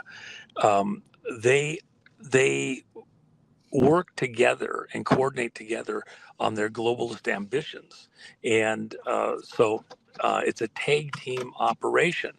You think you're only dealing with people over at CIA? No, you're dealing with a whole group of people that are working together against the interests of the American people. Excuse me, people and people across the world. It's so much bigger than most people understand or to understand or. Juanito, so you're breaking up a little bit, but Ian, could I get you on Nino'sCorner.tv to talk more about this in the coming weeks as this starts unfolding? I would love to have you on the show along with Juanito, like we just did right now, and really go into depth on this, because I got a feeling this is going to blow wide open. And not only that, I think the deep state moves are coming. And I think that's why this National Prayer Day, that's why Trump signed that document for, just in case he's assassinated. I got a feeling this is about to get really, really bumpy. Yeah, I'm absolutely available. More than happy to join Nino, join you, Nino. And I would agree with you that things are certainly heating up. And the weak link from my vantage point would be John Owen Brennan. He's left a paper trail. It's clear. It's right here. It's a paper trail. So that's going to expose this syndicate. This what Juan's talking about. This global syndicate that the U.S. intelligence agencies are essentially being manipulated by. Much broader, bigger than people realize. Let me ask you both this. What do you think is the deal with Obama going to the UK, then going to Canada, taking these secret meetings? Is he running, trying to find a place to hide? What's going on with this? Is he plotting something? Yeah, I mean, my response to that is I don't know about the socialists to our north. I just call them socialists. The Canadians, great country, great people, but they'd have no chance to defend themselves. They've given up that right for deer hunting, contrary to our system here. The British, there's something going on with the British, and again, it's linked, and this is why I direct people more to Patrick Byrne. It seems to be linked. There's surveillance community anyway out of Cambridge University. Obama certainly knows things. Like Juan was saying, he was born. I think he said this offline. He was born into that system. John Brennan basically converted to it, right? And they've got that stronghold on it. A lot of this. A global community that Juan is talking about, well, that runs right out of London and the system that controls their monarchy. Because let's not forget, and I mentioned this with Michael Jaco, Nino, a couple of weeks ago, but I think your viewers were probably fairly well aware of this. The City of London controls that monarchy. And that is what I think a lot of us who are very vocal on the ground level here in the States are saying with our Federal Reserve System, is that it's created in a very, very similar way to how they are strongholding that the Swiss banks are strongholding the British monarchy. But that would be my answer. That intelligence community, that international network, is very, very much tied to the backbone of how their economy operates globally. But not to get too far stretched. That's my thought. All right, and Juanito, I have one more question for you. Yeah. Laura Loomer is attacking Tulsi Gabbard, saying she's a traitor. Well, who's getting her intel from? Who's paying her bills? Who's doing stuff behind the scenes with her? Who's she beholden to? Yeah. Say it one more time. Is she kind of like a necessary evil that Trump needs to deal with right now? Because Trump really backs her. Trump has no. He's gone after her a couple times here recently. He did have her in Air Force One, but she's somebody else's tool in there. And the only thing I'd say in that regard, Nino, everybody gets to pick a lane. And as time goes on, a lot of these relationships become clearer and clearer and clearer.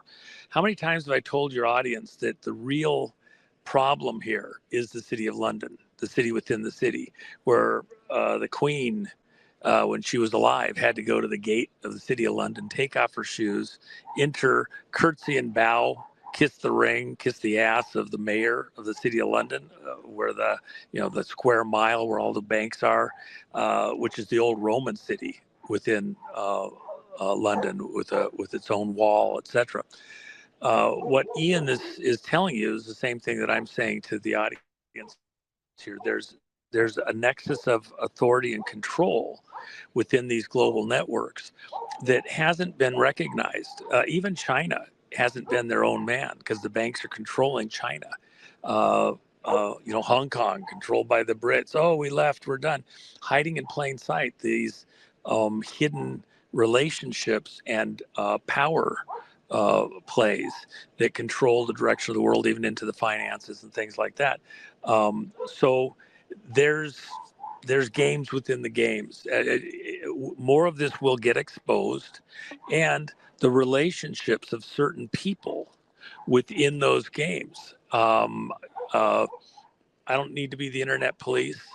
Enough people, you will know them by their fruits, by their actions. So you don't have to guess. Before this is all over, a lot of these alliances are going to come out. In fact, I'll tell you one little sneaker. So I've seen a certain person inside the Trump operations that has, for all the world, he's just the greatest guy in the world. And really speaking truth about stuff going on, especially out of England and like that.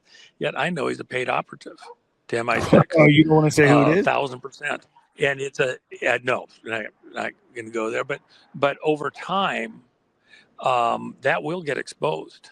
It will not be unknown into the media, and there's going to be some embarrassment over that, I believe, by all the parties involved. It's all going to come out. Is he very, very close As to this Trump? thing comes unraveled, it's all going to come out. That's the whole point, and they don't want it to come out.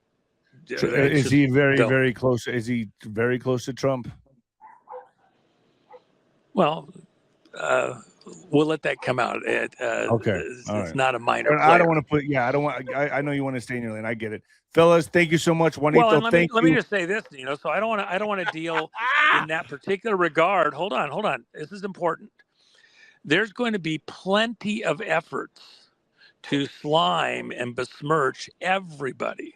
But some of that's not going to stick because the truth's going to come out. Who was related to who and how's it going? I use this as an example. If right up until Admiral Rogers presented what he had to President Trump, President-elect Trump, back in 2016, November 17th. Be careful here. If he had not gotten into that office and shown Trump that he was being, with the paperwork showing the exact listening in on him, you would have thought he was a bad guy. He got to the head of NSA, and not an easy thing to do. Arguably the most powerful position, second to the presidency on the planet, the biggest intelligence gathering agency on the planet. And yet when he broke to the side of Trump, he showed his true alliance affiliations and gave critical information, not just to Trump, but to the country. He had to play the game all the way along. There's other people that have had to play the game, and even actions. You could argue maybe that a Brennan or a Comey or other people were in some kind of a deep cover operation to expose some of the other players, and they tell stuff. Well, it'll come out, and they won't have been who they would like you to believe, pure as the wind-driven snow. That's what this moment in time is about. Everybody gets to kind of get revealed for who they really, truly are. And even within your listenership, Nino, a lot of people that are a little bit too ready to dump Trump at the drop of a hat. As things come out more and more and more, it'll be harder and harder to side with the crews that say that Trump has somehow lost his way or whatever. We're doing just fine. Trump's said that he will never betray us. He will never abandon us or go some other direction. I think he's telling the truth. And but some of this stuff isn't clear quite yet. The fog is lifting. Juanito, thank you for joining me. Ian, thank you for joining me. Ian, I'll be in close contact with you. Let's line up another show for .tv. Nino's Corner. And by the way, and I hope other hosts will get Ian on, because Ian is doing the Lord's work. He's got and his book's fantastic. Go get it. I mean, and I'm so thankful, Ian. I look forward to seeing you there mid-June. You want to hear Ian in person? We still got some room. And Dark Horse, the new Jim Caviezel movie, if you like Sound of Freedom. I have one you question. Love Dark Horse. It's right there. Yeah. I have a question. Are you guys, since we're all going to be in Vegas, are we going to play some roulette?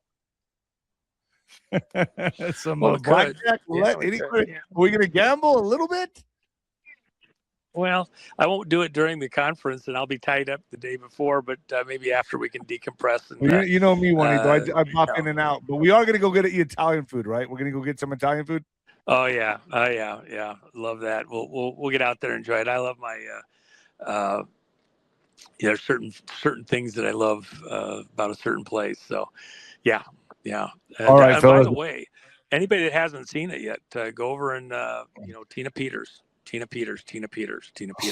I've got a coin over at All Patriots at gumroad.com that's not trinket by design, because how are we going to remember this period of time decades from now when the kids are trying to understand what happened here? Some things will fade away, other things will be kept. That's why we do it with silver. It'll be kept. And who's this person? What was their role? Tina Peters, front and center. Her work, her dedication, and the time in prison totally unjustly. We're in prayer. I hope that we're going to get her out end of the month, and based on what Tickton told Trump and this moment with these disclosures of foreign interference. And if so, one way or another, whether we have to remote her in because she's going to work on getting her health, or we get her there in person, I hope to have her at that conference free indeed. So love you, and I hope people put you on every show out here in the Patriot community to understand what your message is. And I look forward to seeing you in Vegas. Yeah, this was a stellar show. I'll see you both in Vegas. God bless both you, Ian and Juanito. Thank you for joining me. God bless you guys.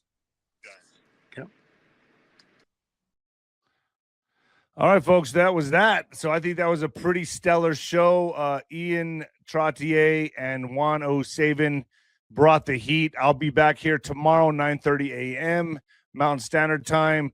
I believe SG Anon is joining me tomorrow for the morning show, so we'll get his perspective on everything. We'll get his perspective on Tulsi Gabbard. We'll get his perspective on Trump's China trip. Folks, I do a lot of work formulating and coordinating these shows. I hope you appreciate it.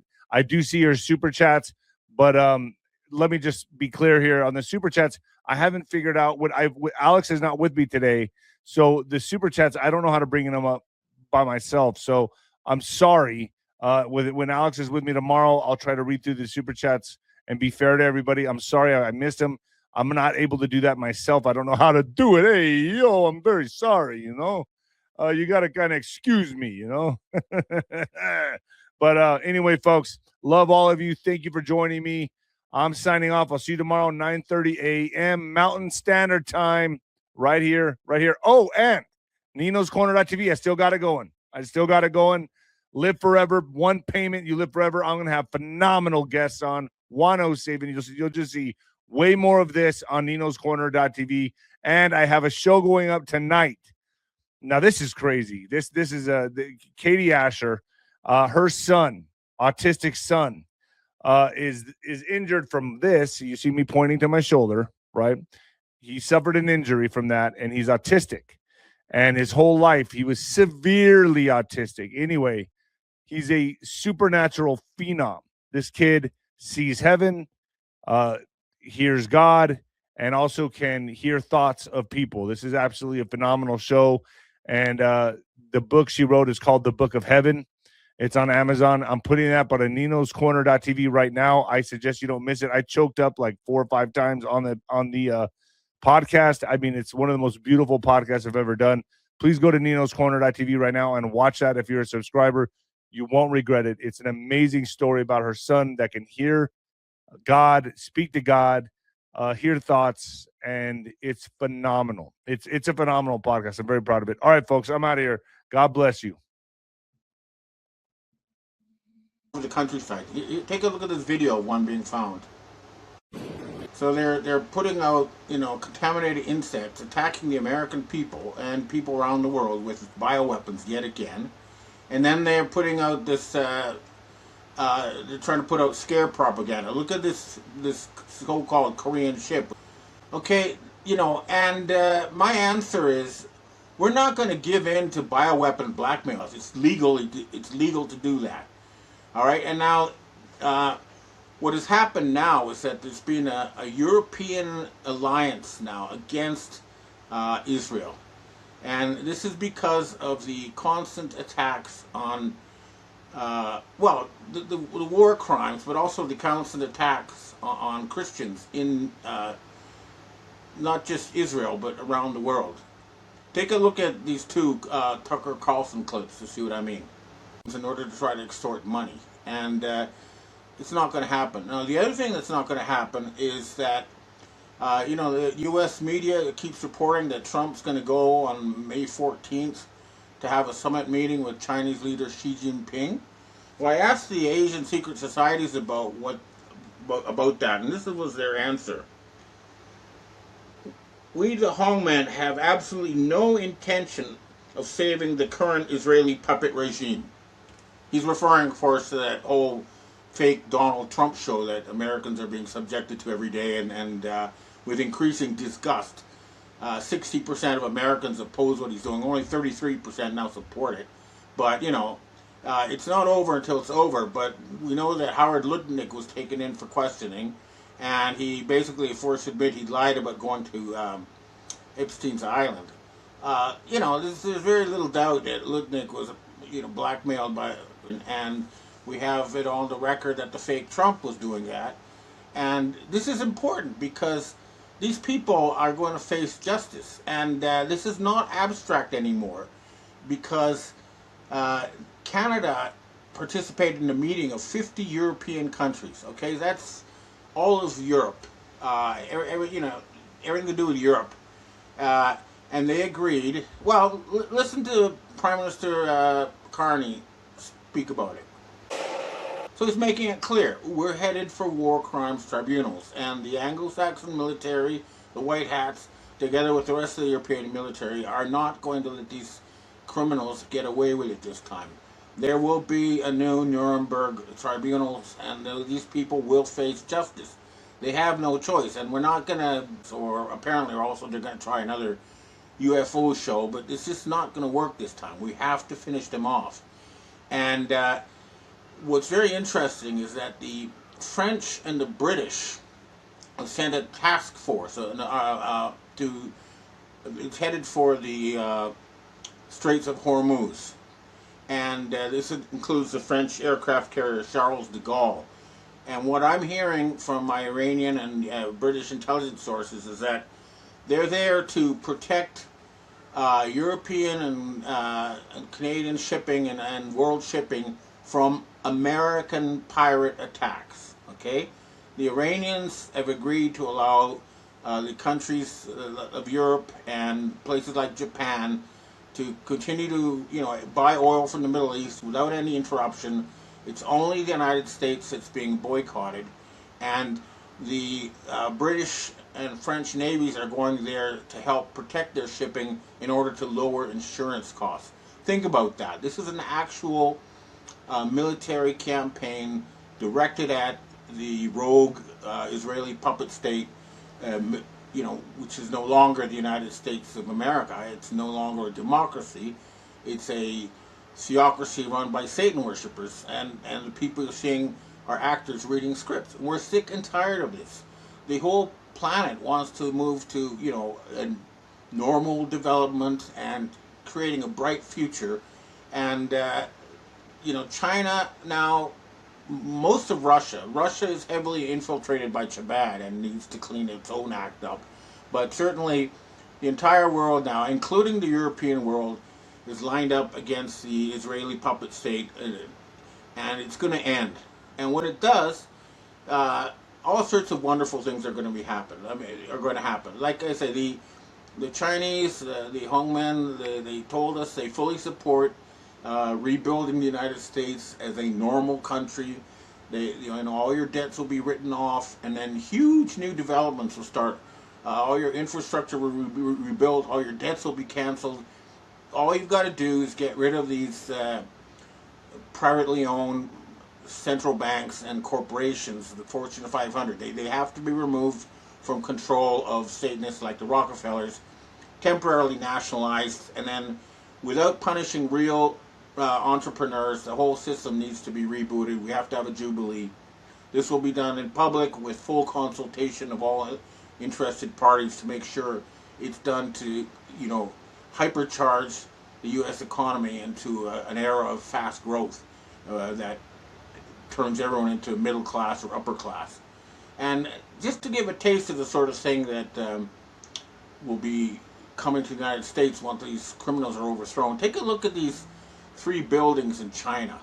This is the sort of thing they're doing, what you can do when you have a government that's actually working to make people's lives better. But it's quite amazing. Take a look at these buildings. We're close to the inflection point, and I don't see any way that these people are going to escape justice. I don't want to give timing for it, but the United States is running out of money. They're running out of oil, and they're under international quarantine. So it'll cause some suffering for the American people. There are already gas prices are up 40%, and even though energy companies are only 3% of the stock market, energy is about 70% of the real economy. So when you see a 40% increase in gas prices, that's going to hurt the average people. And hopefully it'll hurt them enough that they'll go to Washington, D.C. and arrest all those traitors who are trying to cause a starvation crisis and kill you American Christians as we speak. So I hope the military white hats move in, arrest all those fake congressmen and the actors pretending to be president and war minister and all that. Just put them in jail. Let's end this. Okay, well, that's what I have to say for myself today. Now I'd like to answer questions from readers and viewers. I don't have our first question for today. During the past weeks, I am getting the impression that you are transitioning to favor Carney, even though he cannot be trusted. His election and power grab is near despotic. His position on joining the EU is tantamount to a grand sellout without permission from the Canadians. Why does it seem like you're currently favoring Carney? Well, if you listen to Carney, and he says that he supports democracy, rule of law, and that's what we need. The United States is not a democracy. It's a theocracy run by Satan worshippers. So, I'm not a 100% fan of Carney, but the fact is that right now, the British, the Canadians, the Australians, and I think a majority of American people all agree that we need to restore democracy and rule of law, who occupy your government. So I'm not in favor of Carney. I'm just agreeing with him that we have a common enemy, which is the Khazarian mafia and their puppet regime in the United States, which is not really being democratically elected, okay? It's a Nazi fascist dictatorship, and we're all trying to overthrow them. Once that's done, I'd be happy to see Carney removed. Next question. Hi, Ben. Why doesn't Russia and or China give Iran nuclear weapons? Then the war would be over, since Iran has nuclear weapons and might use them if attacked again, almost using them as a defensive mechanism. Well, the fact that Iran was able to destroy all U.S. bases in the Middle East and pulverize Israel without being hit by nuclear weapons is because they already have 400 solid-state nuclear armed missiles given them by North Korea. So they have nuclear weapons, and that's why they haven't been attacked. The propaganda media in the United States is saying, "Oh, we got to prevent them. We got to prevent them from getting them." Well, they've had them since George Bush Sr. gave them neutron bomb tipped missiles, and they don't want to use them. And they tried to return them in the Obama era, but Obama didn't want to accept them. But the fact is, Iran isn't being nuked because they already have nukes. Next question. Hi, Ben. I can only think positively as of late at this point. I've been praying for what we need to be seen done.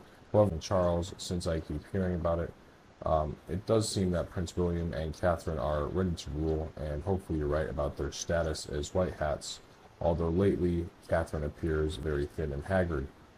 So will we be hearing about any agreements between Russia and Ukraine?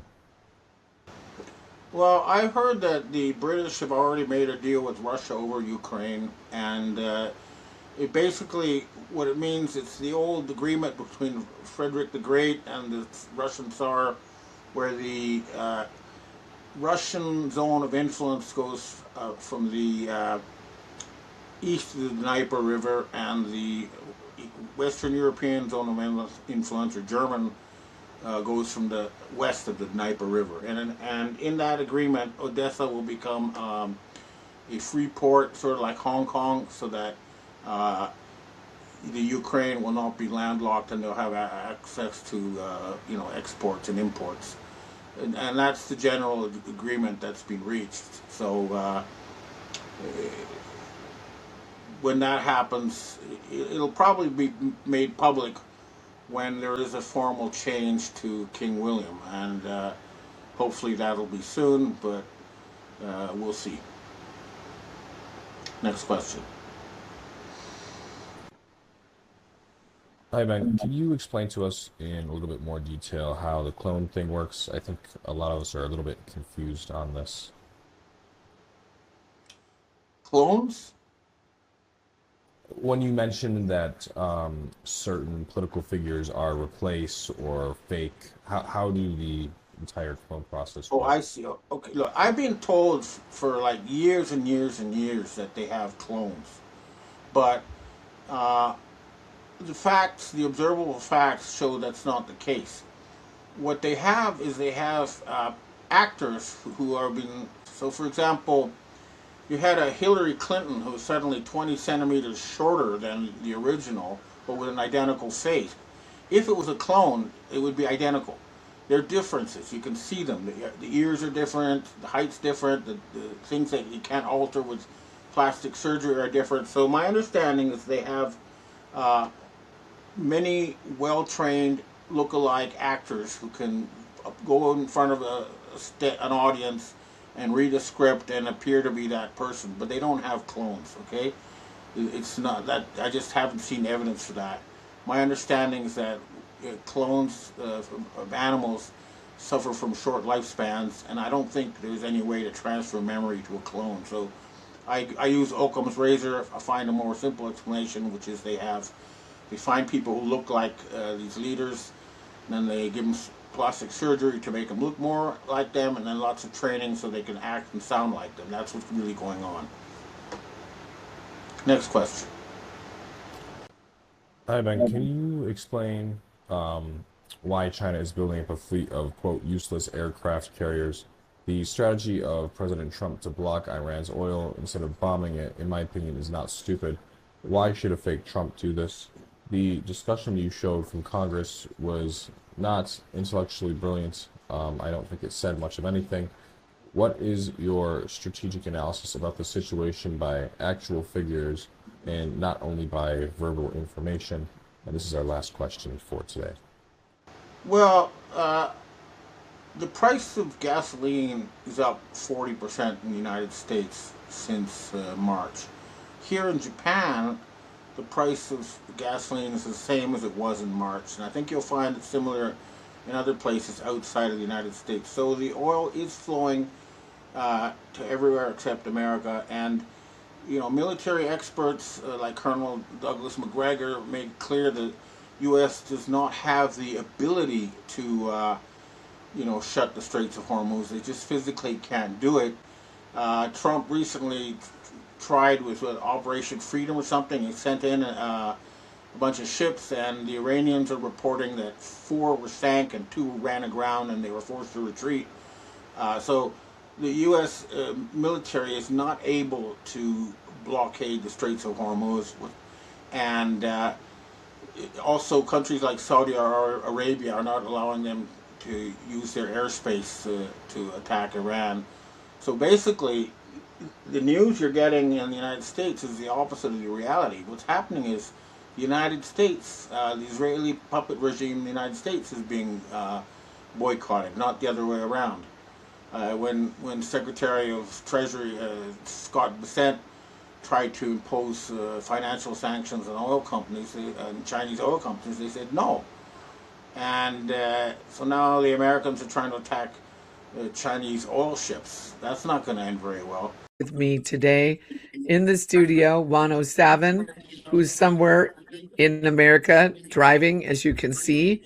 But I want to say that today's program is also sponsored by the Root Brands. You're going to want to get your own free affiliate code. Then when you shop, I initially ordered the Trinity Pack, but minimally get clean slate. And if you sign up for Root Prime, it's like Amazon Prime. After the first month, you get free shipping. Every month thereafter, every 4 months, they give you $50 to $100 in coupons to go toward products. It's really a great product. It's really a great company, and I think it will be great for you too. Anyway, go to therootbrands.com/now is the time. So anyway, Juan, good to see you. I know I just got done with my event at the Ahern Hotel Friday night, May 8th, and all day Saturday, May 9th, and you came in with Sheila Home, and you were not able to come because there was a wedding that you were at, but that was an amazing event, which we'll discuss briefly. But you have an event coming up next month that I wanted to talk about because I'm going to be at that one doing some interviews, and there's also a movie that you're going to be screening with Jim Caviezel. Why don't you share a little bit about that one? Well, Jim's in the movie. Jim won't be at the event. I think he's in Europe, but we have a number of incredible people that are going to be there, including the movie is about the president of Brazil who had his election stolen from him in 2020, and then they, essentially impeached him, and with the people that were in there also threw stolen elections and threw him in jail. He's in jail right now. And so what they wanted to do to President Trump, by the way. And so his son, Eduardo, has agreed to be there for the screening of the movie to talk about the current situation with his dad. And then we'll have the producers, the director, the promoter, a bunch of key people involved in the making of the movie present, and within the context of the screening. This is the first time it'll be seen publicly, so it's a big deal, and we're really looking forward to it. It hasn't been scheduled yet, but there's a fall release that they're working around a date for a fall release, something around 9/11 probably. And but it's talking about stolen elections. And Jim Caviezel has said privately that he thinks it's the best performance of his career so far. He thinks this movie is as important as any movie he's done, for a lot of reasons. And it's pretty hard to beat, playing Christ. It's just that the things at stake here for the country at this exact moment in time are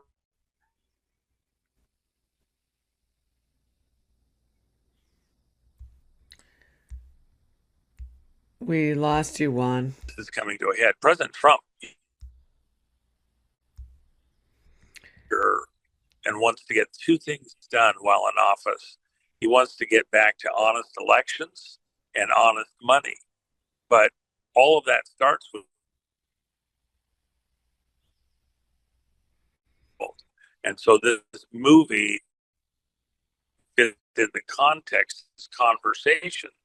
What's gone wrong and how do we get it back on track? It's a very serious situation, and so the movie deals with it in an interesting way. So, if you haven't, there's only a few tickets left. I think we're about 7/8 sold out right now. So, and then one of the key speakers who announced even again today, he's going to make a major release during this event is Peter Tickton, President Trump's friend, all the way back to junior high school. He and President Trump were sitting 2 desks away from each other when the announcement came over the intercom that President Kennedy had been assassinated in school. So that's how long their relationship is. He's also the lead counsel for Tina Peters. Trent Evans and I asked him if he would take on that role, and he did. And we're fighting through on that. So we'll talk about that more in a few minutes, maybe. But very, very important conference that we're going to have. And if anybody's even thinking about it, I think the final tickets will sell out pretty quickly. And there is really reasonably priced rooms over at the Ahern is sold out. But across the street, kitty corner is the Sahara. And we have rooms there for $89 a night that you can get through the website. You can't just call the Sahara. You have to go through the Fraud Fighters website. And also rooms at the Trump for $129. And both of them have reduced the resort tax by half. They've cut it in half. Both hotels have. So it's a pretty amazing thing. And we have other announcements we haven't even made. The movie, we only got on that late last week. Most of the tickets that we sold were sold without even knowledge we were doing the movie. And then other of the speakers who are going to be out there, Bannon's going to be there, Eduardo Bolsonaro going to be there, a number of power players. There's one of them that's we're waiting on permission from the 3-letter agency that he works for, who wants to be present, that will knock everybody's socks off.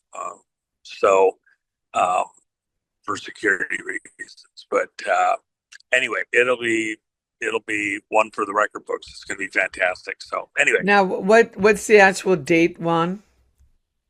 Well, the dates are June 15th to the 17th. It's a Monday, Tuesday, Wednesday. And, it's at the Ahern Hotel in Las Vegas. And so. What's the price point on the ticket?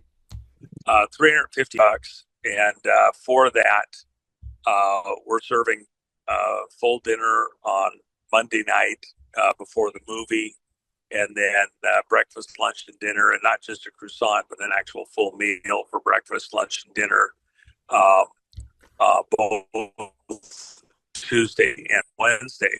And we were only going to do up through lunch on the third day. And I had wanted to do kind of a special breakout session with all of our folks that are key on the technical side, that understand the computers and the forensics and everything else. So kind of of those folks to compare notes. I only expected maybe 2 dozen to remain for that. The reality is that as we got into it, everybody that found out wanted to stay. So we decided to add dinner on Wednesday night also. And it'll be a pretty important session because we have the computer experts and all that. And, people want to understand that and see it. So, as many want to stay for that evening session, they're welcome too.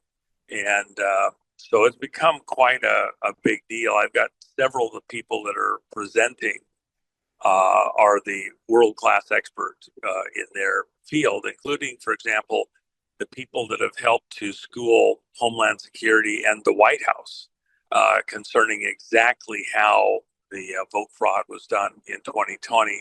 A lot of the intricacies that really weren't understood or known until just the last several months, even, and some of the systems that are being used against us right now in the primaries and would be used in the midterms if they got away with it. The reason that's important is because you're getting not just speculation, but people who have actually got the proof now that will be the ones that, in many cases, will be providing the expert testimony in court cases as they come up, and that's coming. Near the end of this month, the president has intoned that he is going to force the release of a lot of the records concerning the 2020 election. It's going to become harder and harder to deny that it was a stolen election, not just here in America, but in countries across the world by the same team, directed by China, but through Venezuela, Cuba, Serbia, and other locations. It's going to be a big deal. So. Well, going back to the food, I just did the event at my event, Open the Heavens, my 8th one.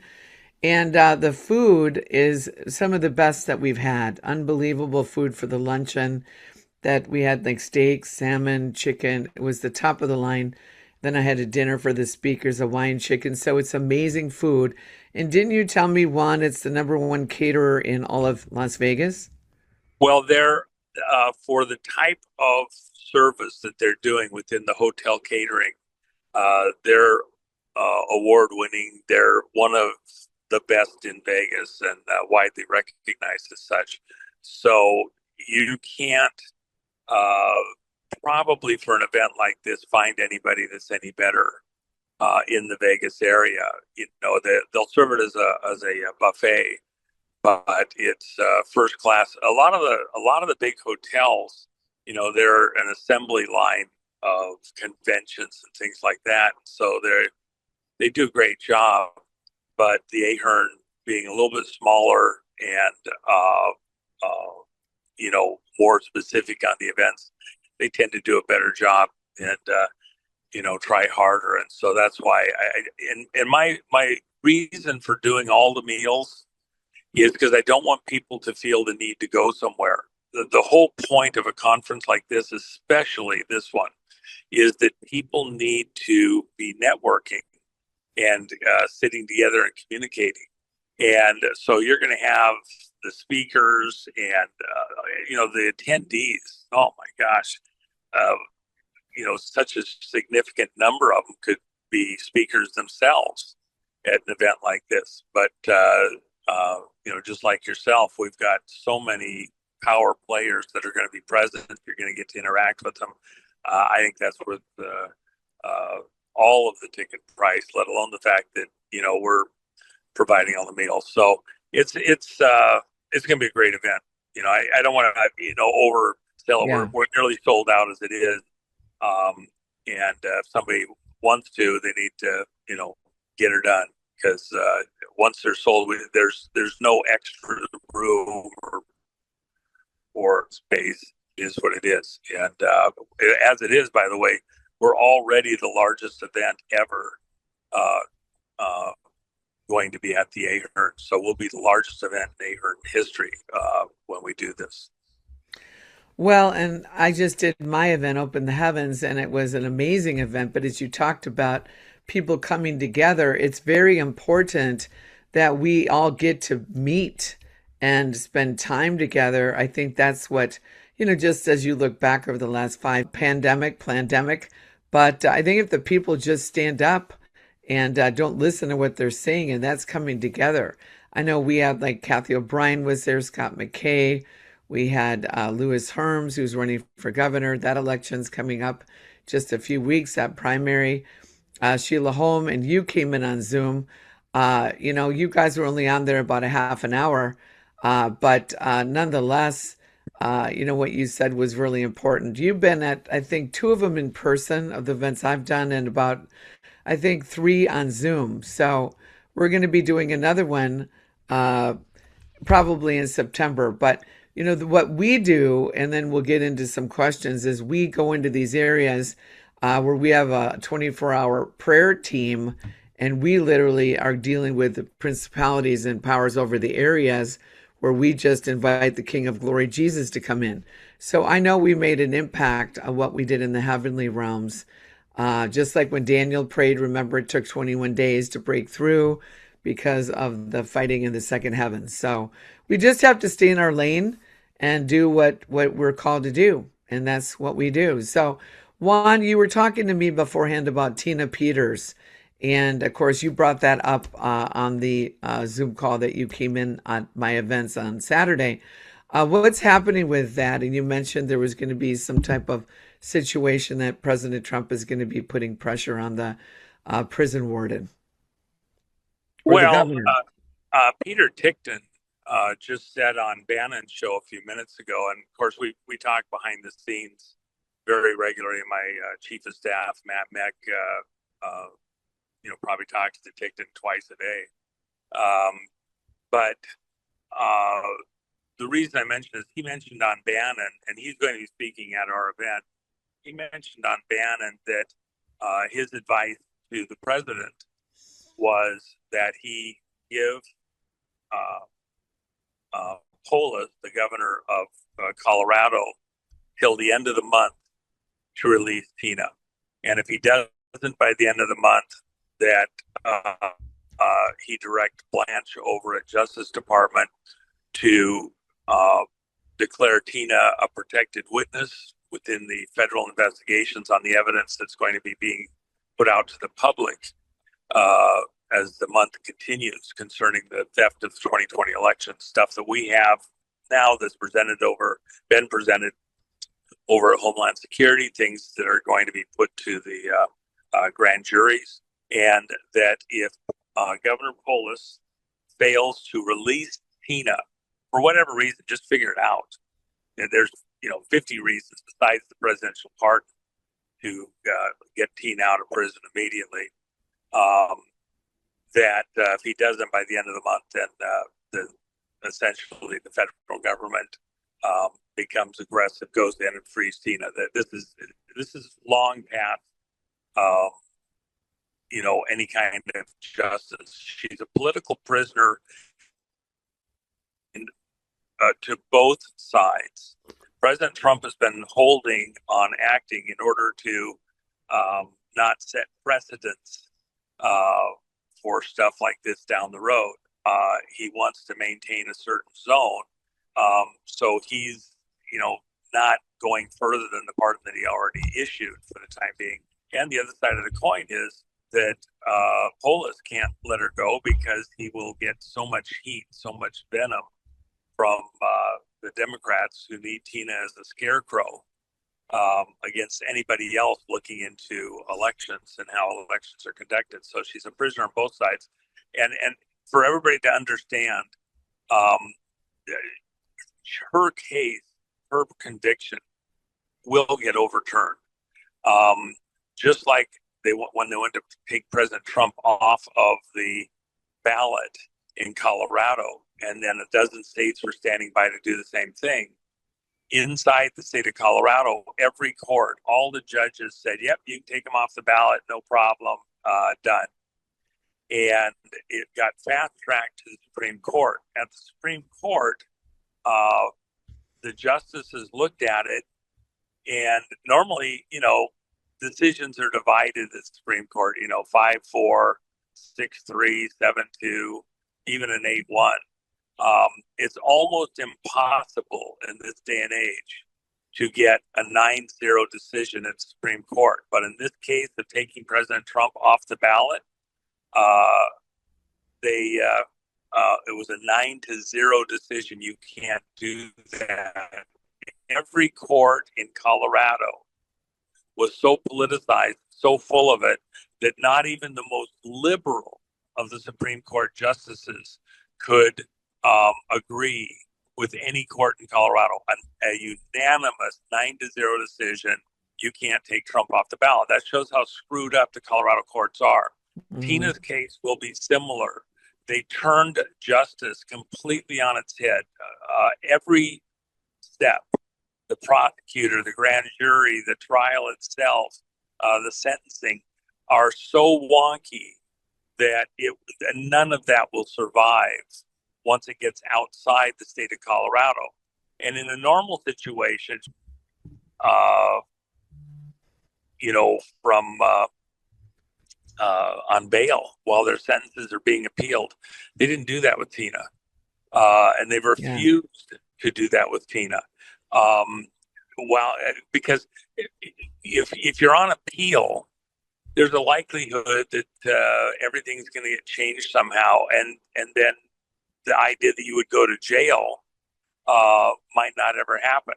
Well, in Tina's case, the appeal is exactly that. She would never, in any normal case, have gotten a conviction or be in jail at all. So when this does get overturned, she will have served all this time, now closing on 2 years in prison. She would have served all that time unnecessarily once it gets overturned. That's why you let them out on appeal. You can, have a ankle bracelet. You can have bonds. She's not a flight risk, but they just want to punish her. They want to punish her. They, if it gets overturned, gee, too bad, but we got our pound of flesh unnecessarily. The president needs to step in. He's the only one, really, at this point, unless Governor Polis recognizes that pardon, he's the only one that can force that they go in there and get Tina out, and that's what we're asking. At this point, the president said on Truth Social that extreme measures, he was going to use extreme measures if they didn't get Tina out of prison. Well, okay, we're here. It's time. Do it. That's where we're at. Juan, there was a gentleman there. In fact, Rick over at Blessed to Teach had asked if he could get up and speak, but we just had too many speakers. But he had just went and met with Tina a week or so ago, and he said, I didn't talk to him personally, but Rick had said that she was pretty distraught, almost feeling like she'd been abandoned. I know you're fighting for her. A number of us have, of course, had podcasts about her. Many people have, of course, contacted the White House. But, when you're in there, if you can imagine, for 2 years, it would probably get to a point you'd be pretty distraught over that. And so we really need to continue to pray for Tina, continue to, do whatever we can to really be fighting for Tina. Can they write letters to Tina in the prison there, Juan? Yeah, on her website it shows how to write a letter, and then she really does need help on the financial, even the personal, let alone the attorneys and all that. Most of the attorneys are working for absolutely nothing. There's no money there to pay all the attorneys. They've done it as citizens, and but she still has personal expenses. She hasn't been able to work for 5 years. And this talking it for almost a year, had to go through all the court stuff for several years prior to that, and the threats and drama. So she really paid a price, but it's time now. It's done. She's a political prisoner, both sides. Our side should be, it's a black mark on the soul of America. She's 70 years old. She's not a flight risk while they're doing their appeals after their sentence, and they can't get Tina out. This is bullshit. And we as citizens cannot, it's a reflection on us. You get better justice in Cuba or Russia. If you get right down to it, that's the way we would say. Well, Juan, being in California, we were the first state that shut down. Newsom let a lot of the criminals out of prison. I remember in New York, we've seen the same thing, and so it is Horrible. So, do you know the website of Tina Peters' website? It's yeah, I Well, know we'll put that it up on the it's screen. We'll have it up on the screen yeah. below. It's below. You can see it there. Please, if you can contribute to Tina, if you can write her a letter, whatever. And then in the meantime, let's continue to pray and believe that at the end of this month, we're coming into Pentecost, which is actually next week, 50 days after the Passover is Pentecost. That's when the power of God, of course, in the New Testament, Acts chapter 2, when the 120 in the upper room, when the power of God's between actually May 22nd, May 24th. So I believe we're at a tipping point, everybody, that we're going to see the power of God poured out and that justice will be served. But in the meantime, it's a fight.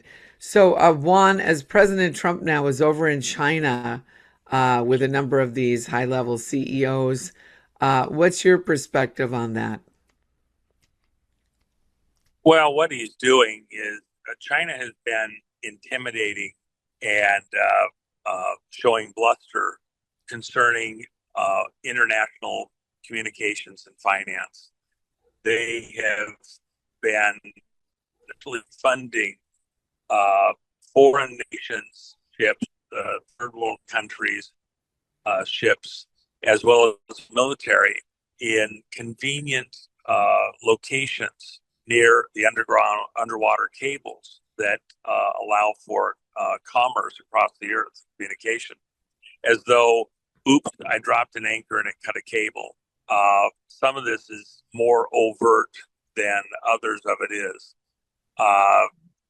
And, essentially saying if we don't get our way or if you try to come after us, then we will, damage the world's financial system so irreparably that it'll make the lights go out worldwide. So it's a kind of a nuke, but into the financial system, commerce, business. And Trump's taken over all of these business executives. Yeah, well, we can do business with you. We can do stuff. At the same time, he's putting the high tariffs in order to get business going in America again, to reindustrialize America, turn on our own mining, our own oil production. China's been hurt because Venezuela and Iran, with the oil production out of those locations being cut off. China only has Russia to really depend on and a few other countries. And for China, what was unique about the situation with Venezuela and Iran, for example, is they were getting their oil practically for free and trading other things out. Now they have to pay market prices out within the world. And a lot of that oil comes directly from America or from close friends of America. So with that in mind, it's hurting China economically because they have to actually compete with the rest of us. And so what Trump is doing is he's putting out an olive branch and he's got a big stick. If they want to work with us, we're willing to work with you within certain parameters. If you're going to fight us, if you're going to threaten us, what he's saying behind the scenes is actually you live in a glass house. Think twice, because in that glass house, we can take you out before you take us out. We can take you out even more decisively than what you would do with us. And so, if the ships are actually in a position to threaten those cables, we'll take those ships out before we let them do that. How do I know that? The beginning of the week, we had a large number of generals that were brought in from all over the world, from their commands all over the world, and had a private meeting with the president and on Monday night. And in that meeting, they were all read in on, we're doing a standoff with China. If they're going to threaten our ability to communicate, we will take those things out before they are able to complete their mission. So China it's a very strong face-off. If you want to do business, we got the people here. We're turning America back on. You want to do trade? Let's do it. You want to threaten? You want to intimidate? Your generals think they can win the next war? We're here to kick some ass, literally. And may not sound like that's very Christian-like talk. You know what? There's plenty of times when God did just that and had his people do just that. If these people are going to intimidate, they're going to get what comes around goes around. And we're not going to be slow to act. We're not going to be in a responsive stance. If they're going to stand there and intimidate, we'll take them out before they're able to complete their mission, not after. Well, you look what Jesus did when he came into the temple. He turned over the money changers. He called them whitewashed sepulchres. So Jesus was not a wimp in any way. He came to help the people, the people that were the ones being used and abused by the religious hierarchy of the day. That's what he came to do, is set the captives free. So, President Trump even says that President Xi of China, that they have a really good relationship. Well, let me qualify that. Trump gives everybody that he's been dealing with internationally, and even people around him close by, he gives them the benefit of the doubt, and he'll talk nice and all that. But if they're gonna, sit there and intimidate, he'll turn on a dime. He's not. He'll talk nice, but don't read into that, as many people did over the Russia stuff and Putin. Just because he's trying to be approachable and workable, do not read into that he's somebody's toy. He's going to be somebody else's tool. He's making sure that everybody involved knows there's a new sheriff in town, including all those business leaders. Part of the rest of the story is they're a protective shield around President Trump. They're not going to act too harsh around President Trump, because those people all want to be able to do business to both sides. So they're there as showpieces in a much bigger game. This is chess. This is for the whole world. So, yeah. Well, Juan, going now into Iran and what's happening, like I'm in California, our gas is over $6-7. Of course, our refineries have been closed here by, these people here like Newsom and all these environmentalists. But I do believe that California is going to turn around, only because of what I heard the Lord speak to me, that there's going to be a great wave of God, a great move of God, greater than any movement. Most of the movements could start out here, at least the revivals and Christian movements from, Azusa Street with William Seymour in 1906 to the Jesus movement in the 60s, Amy Semple McPherson's in the 20s coming out here, and Ashley feeding more people than the government. I mean, there's been a lot of impact, I think, because, Juan, people come to California to start over, to dream again. But in the meantime, you're seeing what's happening in California. In fact, you heard about the mayor of Arcadia that was just, they found out was a spy for China. Yeah. Well, we have, that's just one of many. Wait till we get to other parts of California and Oregon and Washington. Oh my gosh. And some of the stuff going into Nevada and Arizona and Utah. Oh my gosh. It just everywhere you look, it's stunning. That was just low hanging fruit. We got a bunch of them. Right. Well, it's just the exposure is here and is coming. But as you know, when rats are cornered, they can be the most dangerous. And so we need to continue to pray against false flags, things like that. But what in your perspective is, where are we at with the Iran situation, with the Strait of Hormuz? I mean, they can puff their chest, they can beat their chest and everything else. The reality is that's why President Trump operated in the way that he did. They've gone in phases to remove many of the threats preemptively, so that they couldn't do what they wanted to do, including a bunch of the cells that were stationed here in the U.S. Each time, for example, when Trump was talking about how he was going to just absolutely decimate Iran, all's fair in love and war. President Trump actually coming across almost unhinged was very effective, because the Iranian leadership then moved much of their most important things, including their enriched uranium. And we watched it all. They tried to get it to safe locations. President Trump said over the weekend. Juan, you broke you kind of broke up for a minute. We'll have to edit that out. So when you said I Juan, apologize, but no, I had it's a call okay. coming in. No, I had a when call you coming said, in. That was oh, all it's it was. okay. I just want to interject. When you said he came unhinged, was that you're referring to over the Easter weekend when there was some language that was used?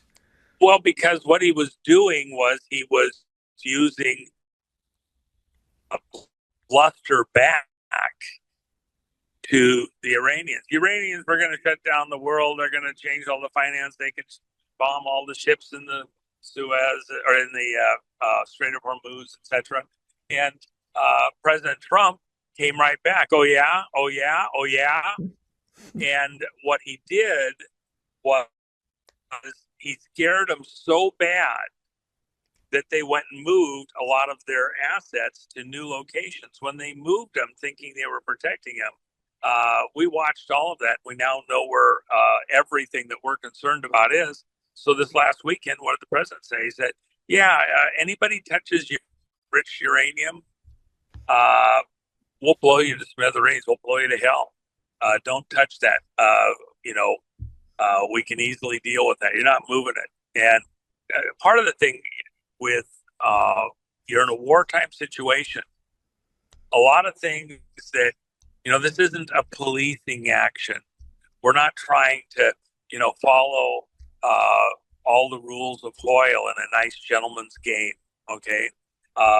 Lives are on the line, including Christians all across the Mideast, including Iran, the fastest growing Christian population in the world for many years. So, you're going to threaten those. We're going to be very aggressive. And Trump has been successful in that aggressive talk in getting information out of the system so that we could be more effective and precise.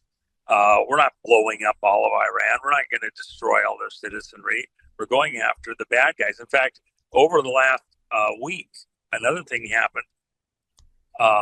Hundreds of drones went out across Iran that had the ability to look at facial ID. And we knew where certain people were approximately. When they popped their head up, they've been using snipers and gunmen to mow down citizens across Iran. Those drones knew who those people were and went out the bad guys from Iranian leadership. So they couldn't come out in public and direct attacks on the citizenry.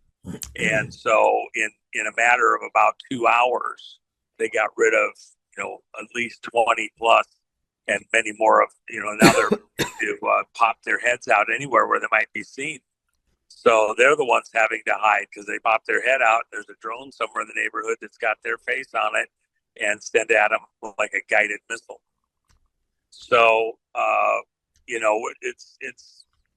it's a war, it's the way it is. Well, Juan, as we come to a close today, I know you're going into a meeting shortly. Once again, any last things you want to say that you feel are important today? Over at gumroad.com, over at allpatriots.gumroad.com, I think Curtis will put up a thing. We released a couple of days ago a coin for Tina Peters, and she's iconic, and we're going to, when you have the kids and grandkids decades from now looking back trying to understand this moment, one of the most pivotal and important people in this whole era has been Tina Peters. You know, it was her information that came out of the computers there in Mesa County, where she was the county clerk, that was used as the comparative baseline analysis how the 2020 election was stolen. And when the people came over and wanted to defect and provide information here to American intelligence and investigative services concerning how they were stealing the elections, they used the Tina Peters materials when certain people very close to Trump, the biggest of the big names back in 2024 before the election, went and met with the sources where they were being safe housed in Europe. It was the Tina Peters material that was used to explain how the elections were being stolen. Her work and her personal sacrifice are unmatched within the patriot community. She's the best, most amazing kind of American patriot, because she doesn't have a uniform. She's not got a contingency, no special powers except a clear mind and a sense of right and justice. And she's a superhero that should be understood that way. And I pray will be around for many decades to come to tell her story. But in the meantime, we've made a coin with Tina on it, so that down years from now, when people are looking at this, she will be within that series of them. And so I hope people go enjoy it.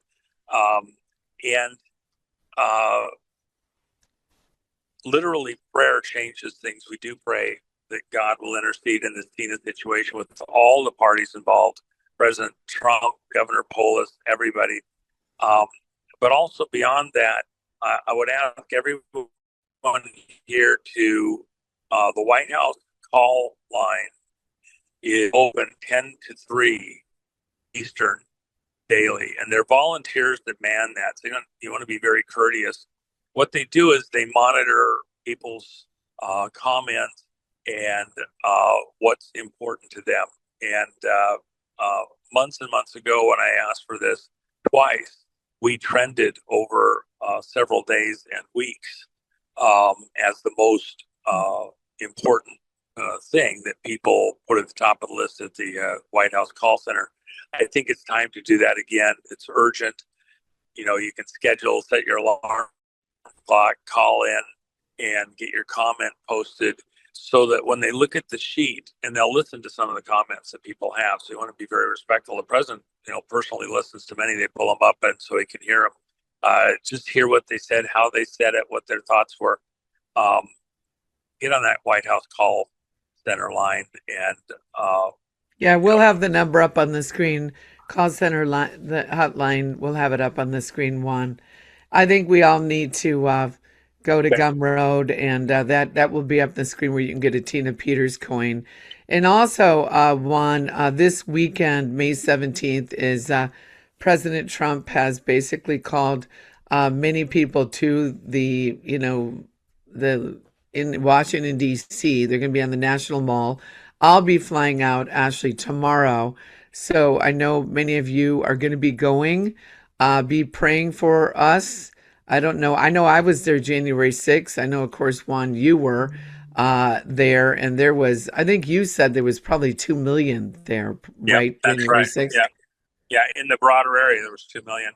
The thing I would say about this May 17th, it's a start date. It's 49 days, including the 4th of July, from May 17th to the 4th of July. 7 times 7. Trump's number is 7. He tries that. He was 70 years, 7 months, and 7 days old on his first full day in office, January 21st. 2017. I think there's some divine, hand in some of that. The bad guys would like to own the numbers too and manipulate them. I don't run my life by the numbers, but I am aware of them. And certainly God runs things on the numbers also, because,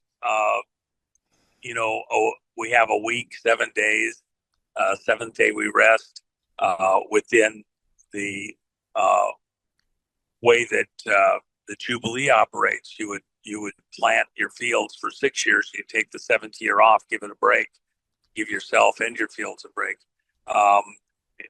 Every week of years,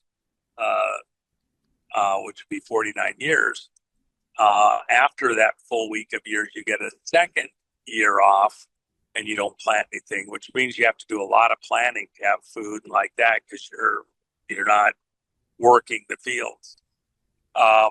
And that's your Jubilee year. And that's when everything would be returned. You didn't really sell property in Israel. You leased it till the next Jubilee year.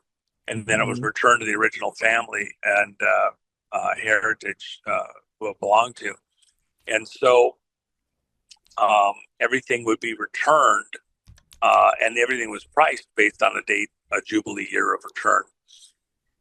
President Trump, in signaling this 49 days, is kind of shadow signaling that on July 5th, that's the 50th day, that's the beginning after 5 50-year periods here in America, our 250th anniversary, that the beginning of our Jubilee year is July 5th. Everything gets returned.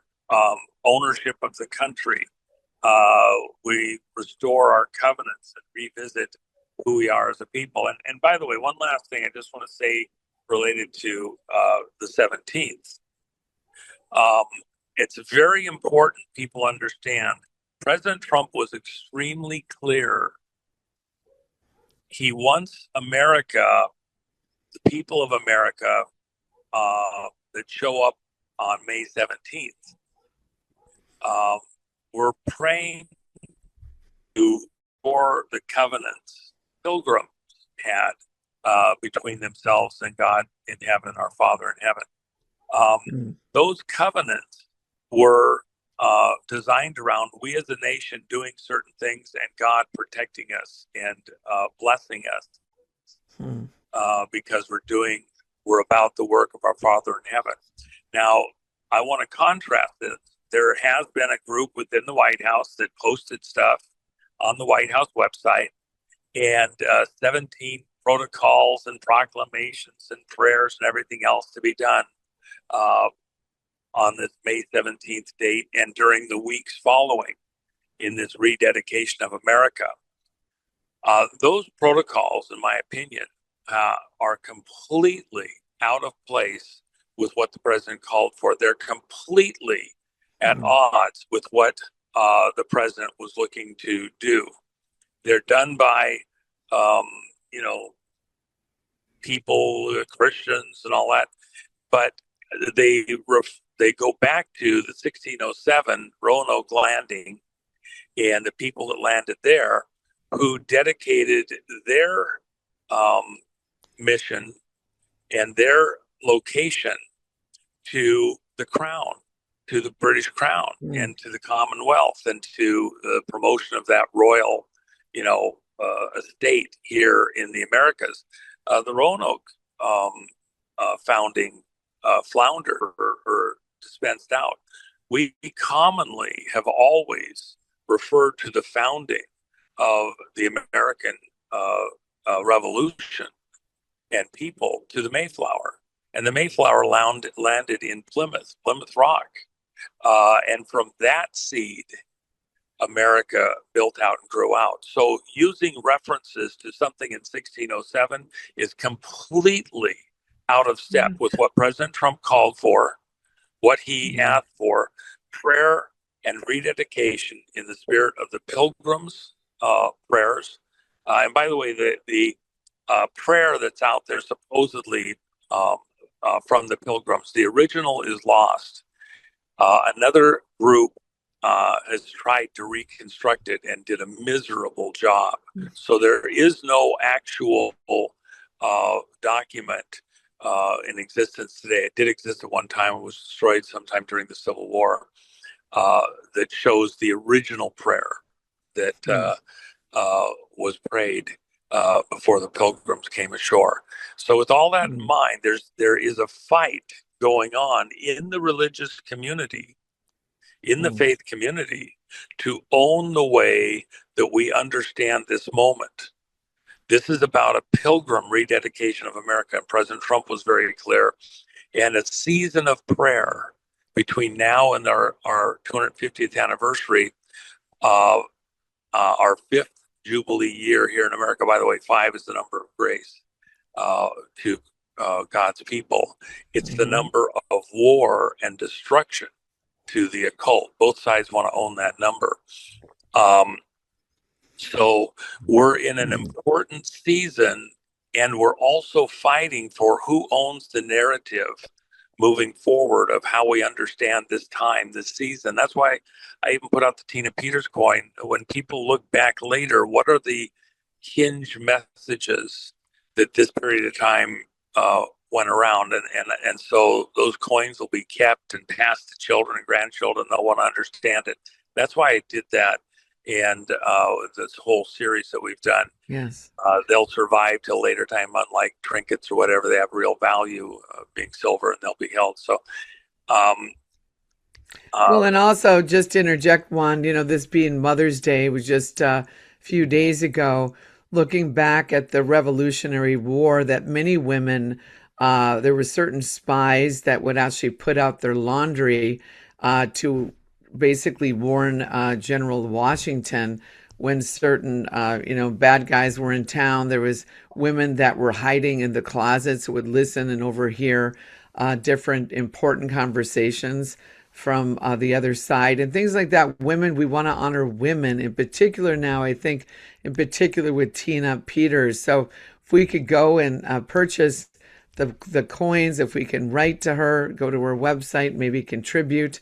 But also this coming Sunday, May 17th, 5 is grace, 17 means complete victory over the enemy. And then going 49 days to July 4th, the next day will be 7-5. So you flip it, 50 is Jubilee. So God has a book in the Bible named Numbers. So God is all about the numbers. Oftentimes he shows me things in numbers. Many, many times. I used to think people were crazy when they would say, I would see this number constantly, until God started doing it with me. Well, once again, Juan, thank you for coming on. Let's once again put up on the screen the flyer for the event in June over at the Ahern Hotel, Monday, Tuesday, and Wednesday. That's the 15th. Is that the 15th, 16th, and 17th one? Yes, it is. Yeah. And by the way, before we close, let me just say a quick prayer.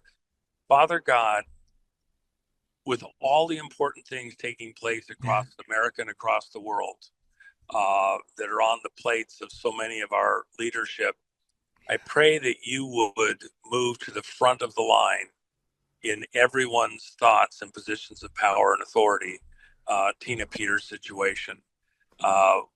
We ask that you free her and do so quickly, and that we don't look at men as having her even in prison at this moment in time. It's by your hand, Father, according to your will. You govern in the affairs of men.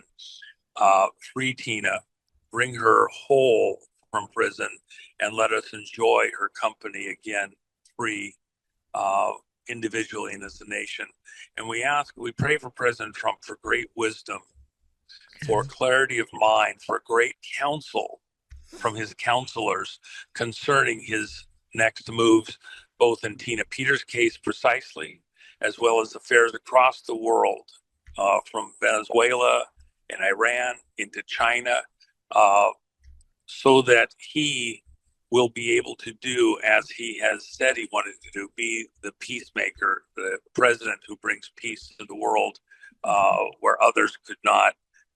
Bless him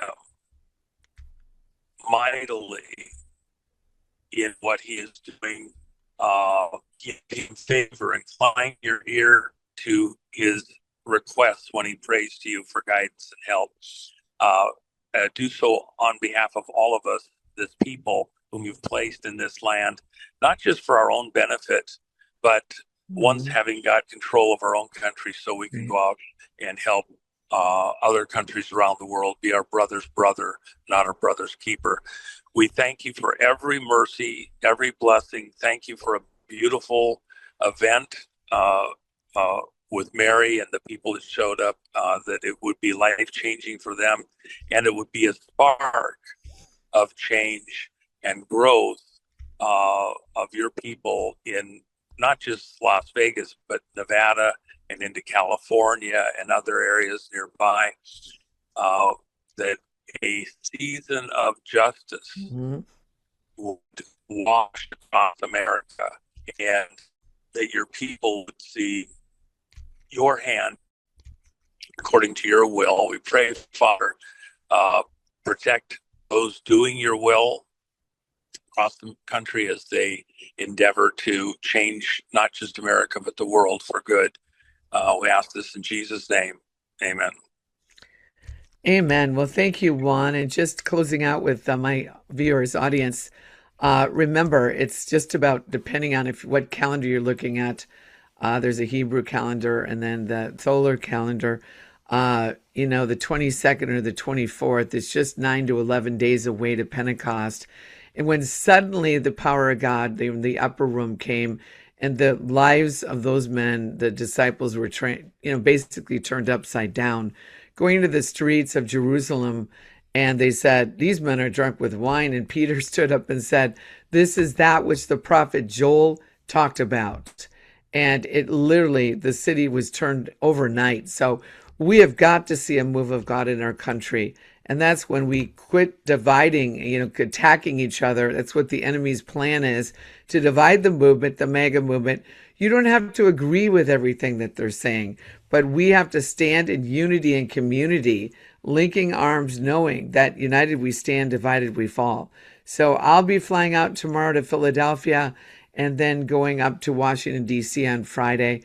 I will be there doing many reports and doing lives right from the kind of man on the street stuff, and actually going to some events. Ashley won this Saturday. Peter Tickton is one of the speakers. I've been invited to that. So I'm looking forward. You guys get your tickets. There's not many left to the event over at the Ahern Hotel. And Juan, where can they get those tickets again? What's the website they can get the tickets at? Well, we'll have it up on the screen. It's the Fraud Fighters. Fraud Fighters Summit. Fraudfighterssummit.com. Yep. Okay, we'll have it up on the screen or the link below. Well, listen, Juan, thank you. I know you're going into an important meeting. You guys, let's continue to pray for Juan and Jen and for the whole team, for President Trump, the military. I do believe we're going to start to see some things happen very quickly, but we need to continue to pray. That's what Jesus told the disciples. Wait until you're endued with power. There was only a fourth of them that stayed and waited. There was a lot more, 4 times as many people, but they couldn't wait it out. They got tired and they left. So we can't grow weary in due season. The Lord said we will reap if we don't faint or quit. So we're too legit to quit. Yep. And you go to my website, marycrowley.com. I'm going to be doing more events. You'll see that all on my website. You can also watch replays of the Open the Heavens on my Rumble and new YouTube channel that I just put up again after being taken down 7 times. So anyway, God bless you all. Thanks for watching. And thanks, Juan, for coming on. All right. God bless. All right. Night, folks. Hello, everybody. It's Michael Jacob with Unleashing Intuition Secrets. President Trump in China, or is it really President Trump, or one of his doubles? I think maybe a double, but who knows? All right, so let's look at some of the videos. I think that we're gonna see a lot out of this one. It's going to be one of those things that we're going to look back on probably and say that trip made this, and this happen. So it's interesting that we're right on the verge of kicking off again the Iranian war, and President Trump is visiting China. I wonder if when he showed up, he said, China. Marco Rubio also went with him, and Marco Rubio is under sanctions from the Chinese government because he talked about how they use slave labor, and communism is not good. And so they didn't like that. And so they put sanctions on him, but they changed his name in the itinerary, and that allowed him to come. So many things can happen just with a little sleight of hand, right? So very, very interesting. We have new Fed chief Warsh. I think he's probably going to drop the interest rates, right? And, that's going to make the market take off even more because they love that crack money. And so once they get crack money, it's really going to take off. It's already hitting all-time highs.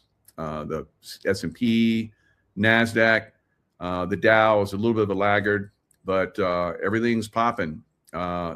Remember 2 weeks ago, I had Dr. Kirk Elliott.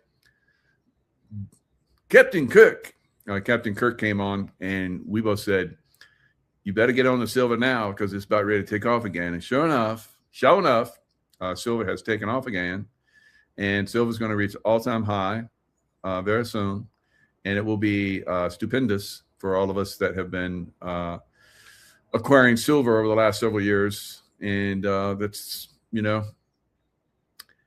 going to be able to do amazing things with that silver. I think it will be 250. I predicted all the numbers for a long time because I've been watching it. And when you watch something, you kind of get the frequency of it. So I get the frequency of silver, and silver, hit my. I said the first month of January, the new year, probably hit around 120. It hit 122, pulled back, which silver does. That's the way silver works. And a lot of people are like, well, pull back because of war. Well, it pulled back before the war. And so it just does that. It pulls back. A lot of people said, well, that's the all-time high. And no. We're far, far from the all-time high. We will see $1,000 or more in silver before this bull market in silver, which is usually a 10-year market. Can you hold it for that long? My daughter is getting into silver. So it's a good investment if you're a long-term holder. So I've been a long-term hodler. If you're like a crypto person, hodler. Right? So I've been hodling silver for 4 years now, almost five years. So just stacking it. And now it's pretty impressive. So imagine, if you will, that you have 1,000 ounces of silver and it goes to $1,000. That's $1 million, right? So would you be willing to wait into 2030-ish, 2032 probably is when I see probably it will really rock, 1,000. In the meantime, it's going to like pop 250-ish, I think on the next run.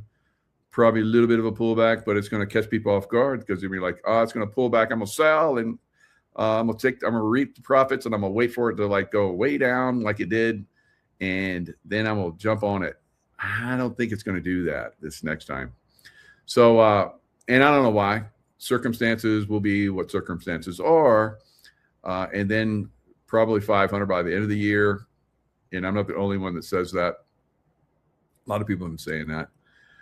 And eventually, I think probably the end of the year is where you might want to take, a percentage profit once it hits around 500 or so.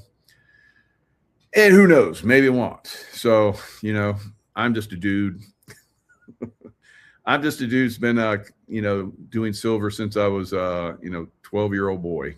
And so I've seen ups and downs of silver, and I've done really well, right? So I hope that you guys are doing really well with your silver. It's a very, very exciting time. We will continue, I believe, to see the stock market go up, and then it's going to go down, right? Way down. And housing is going to go way down. In some places more than others, of course. But the stock market, and not all stocks will go down 80%, but the stock market overall 80% from its high. I've been predicting that for years. So, it's kind of like letting everybody get more silver. Right? So that's the way I see it. So if you're benefiting from stock market moving upwards and you haven't, dollar cost averaged into silver yet, or you're still waiting, you think you're going to be able to time the market, most 99.9% of people never are timing the market correctly, right? Occasionally you get lucky and then you think you're good, and then you think, okay, I can time it, and that doesn't work out. Percentage wise, have some silver at this point in your portfolio, hopefully at least 25%. I would recommend on this next surge to start to cascade it into 50%. Because if you look at, the gains in silver, it's been outpacing all the markets massively, guys. It's been doubling, tripling, quadrupling, and it's about to do that some more again. And so the stock market's not going to double, quadruple, right? And 10x. So we're looking at silver more than 10xing from here long-term out, right? So stock market is going to go way down, way down. And of course, some stocks will get slaughtered and they will disappear. So if you're in some stocks, you're going to get seriously slaughtered. At this point, that's ideal. Should have been adding to it over these this pullback. Came back to 60, so half, got a 50% pullback, and we're going to go from that. We're going to like double, triple, very, very quickly. And that's when it happens, then everybody's going to jump in. Dr. Kirk Elliott and I are like, we jump up and down, buy it at the low point. That's the way this works. You buy low, you sell high. But a lot of people buy high and end up losing when they sell low. All right. Don't do that. Right. You should hold your silver. And if something comes up, like the last massive silver and gold run, that's when things came up for me. All right, that being the deep state and the CIA that was like, okay, we can't control them, so let's destroy them. Right. So that happened to me, and that wasn't fun. So I guess they didn't know that I've been stacking silver and gold, so it helped me survive what should have been a complete destruction. Right.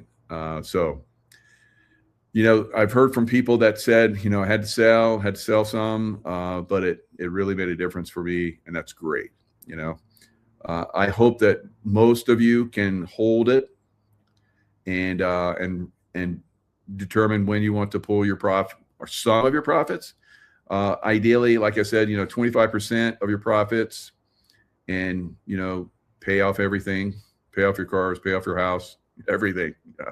So, and then and maybe buy a new house too, so in cash. But you're not going to do that if you're like panicking with all the other crazy people and listening to the crowd, because the crowd is going to pull you in the wrong direction.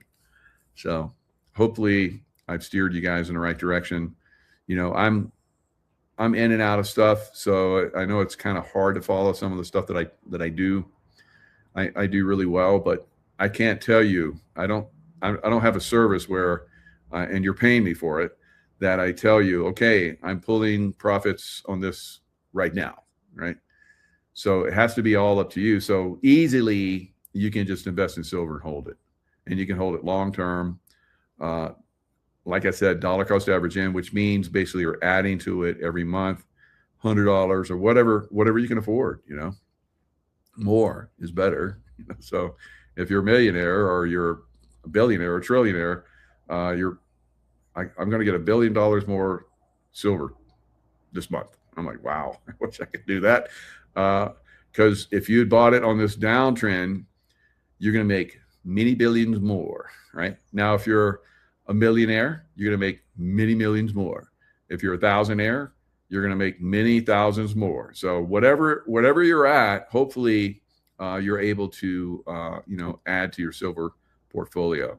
And Dr. Kirk Elliott and I will probably have another session on Friday, like we normally do. I believe it's at 2:00 when we normally get together. 12, I think it's 12, and 12 o'clock. So it used to be a different time frame when I was on the East Coast, and so now I have to adjust. So I think it's 12 o'clock. So we used to get together at 3:00 when I was in Florida, and so it's 12 o'clock. So 12 o'clock Pacific time, Eastern time, 3:00 still, right? So that's one of the things that's very valuable by being very, very calm in a chaotic situation. In chaos, that's when your opportunities exist, right? So we're moving into very chaotic time, probably over the next 6 to 9 months. I did a show with Nino. We're pretty much in the same ballpark thinking as far as that's concerned. We'll see what Juan says. Juan, hopefully we'll have him on tomorrow. We're trying to coordinate. He's a moving guy. He's like President Trump. He moves a lot. So, and of course, Juan he's got the ear of the president. So they communicate. Then don't tell him I said that. He said it before, so I can say it. But I'm a top secret and above guy, and so some of the stuff Juan talks about is like, that was way above top secret. How do you know that? That's crazy. So it's a very interesting time. Like I said, chaos is coming, right? Chaos is on the horizon. Many of you will fare well. If you've been watching, you know how to act. You know how to like stay calm, cool, collected, and think through difficult situations and stay in the love vibration, right? Because in the love vibration, basically, you're activating your God connection. So your God connection is basically your intuition and things that are going to get you through different problem areas, right? And now we're kind of moving into probably another situation like that. And it'll behoove you to stay calm and stay healthy. I've promoted a lot of different products over the years. There's Root Wellness, that one of the first ones I have Sasha Stone, and I talked to him, and I was at a what was that? That was it. I was at an event in the West Coast, and I want to say her name. Her name is Sue. She's a fashion. She made dresses for Chinese woman. Very, very amazing woman. Sue, I think, I can't remember his last name. But anyway, I met her, and I was invited to her party. It was a New Year's Eve party. I spoke at it. And there was it was so funny because there were all these Hollywood types and movie directors and all that stuff. And they got with me later, and they're like, they're all around me. They're like, we want you to teach us how to shoot. I was like, what? I was like, yeah, we're not going to put up with this bullshit here much longer. And I was like, okay, just stay cool. Everything's going to be fine. And and they're like, can you get Scott McKay to come too? And I was like, yeah, we might work something out. But it was funny. So lots of Sue Wong. Yeah. Thank you, Stacy. Sue Wong, Tara. Yeah. Sue Wong. Look her up. She's amazing woman. She left with her, I think her mother or I think her grandmother from China. They're eating rats to stay alive. And they came to America, and she became extremely famous, designing gowns and so forth for the top Hollywood elite and so forth. Did really well for herself and is very successful. So anyway, Root Wellness, I started promoting that early on, and then I got into LifeWave. I still use Root Wellness. almost everything in root wellness. They're all the stuff is good. And I know a lot of you guys still do too as well. Could be a good time to get back on root wellness if you're off root wellness. All right. And LifeWave. So LifeWave is probably one of the best things that I've seen. If I could say choose one, it would be LifeWave. And the water machine that's just come out, it's probably going to make a huge difference in our health and wellness going forward. So we'll see, how far they get with this next round, because we're a lot more savvy. We're a lot more informed. They haven't shut us down yet, so we can still keep each other, move in the right direction. But this seems like they pulled back a little bit. This is normal in these psychological operations. I know because I've been part of them in the CIA and watched them. So they come in, they dump information, get everybody excited, and then they pull back, and then everybody's wondering, and there's like wondering, and they want it, and then there's another dump that's even more extreme, right? And then things get a little crazy, right? So we could be seeing that, going forward. So just like I said, maintain your cool. We'll get through this just like we did the last one. If it even happens, who knows? Maybe it gets stopped out. Maybe the White Hats have more control than I believe, and I don't think so, because if they really had a lot of control, then we would see a lot of arrest.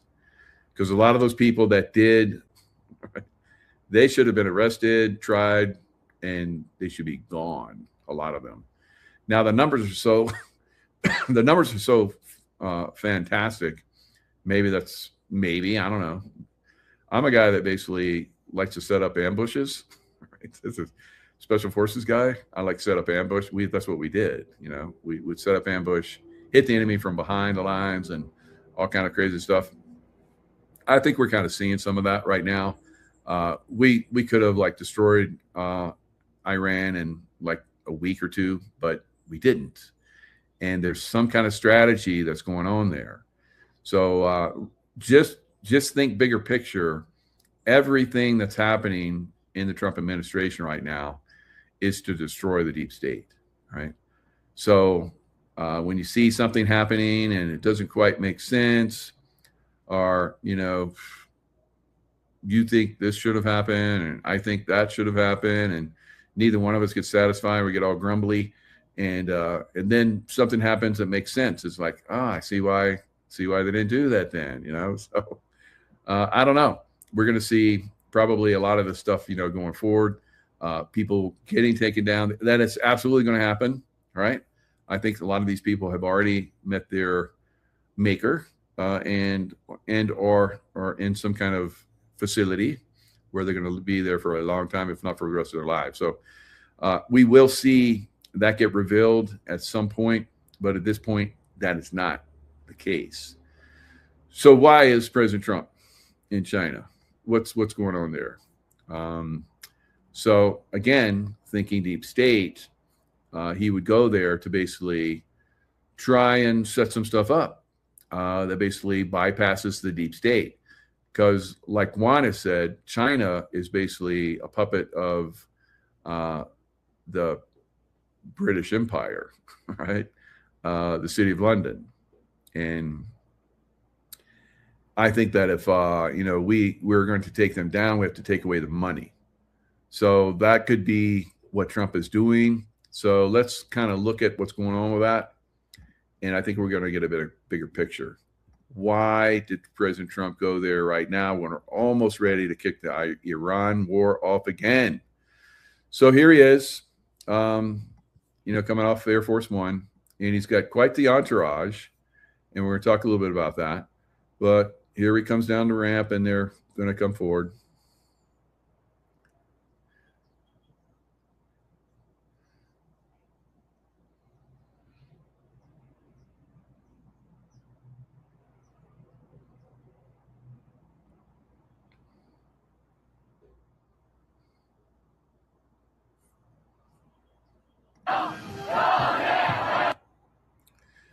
So that was fun, right? So we had had all the Chinese there, and they're celebrating him coming in.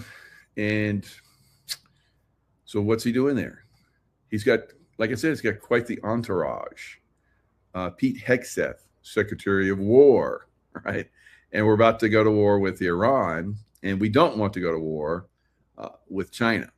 No, we don't want to go to war with China because China's got nukes. We got nukes. That's not going to be good if we do that. So they're trying to, say, hey, we're going to do trade with you, and there's no reason to go to war. If you're making a lot of money, you guys are going to be rich, and you don't have to come and, blow people up and get their stuff. So that's the way it's been done here with the deep state for a long time. We're trying to turn all that around. So I think that's some of the stuff that's going on there. He's tried to do that with Iran. Of course, they're completely corrupt, so it's not going to happen. All right, so who's joining him in Beijing? First Lady is not there. Elon Musk. So why would Elon Musk come along?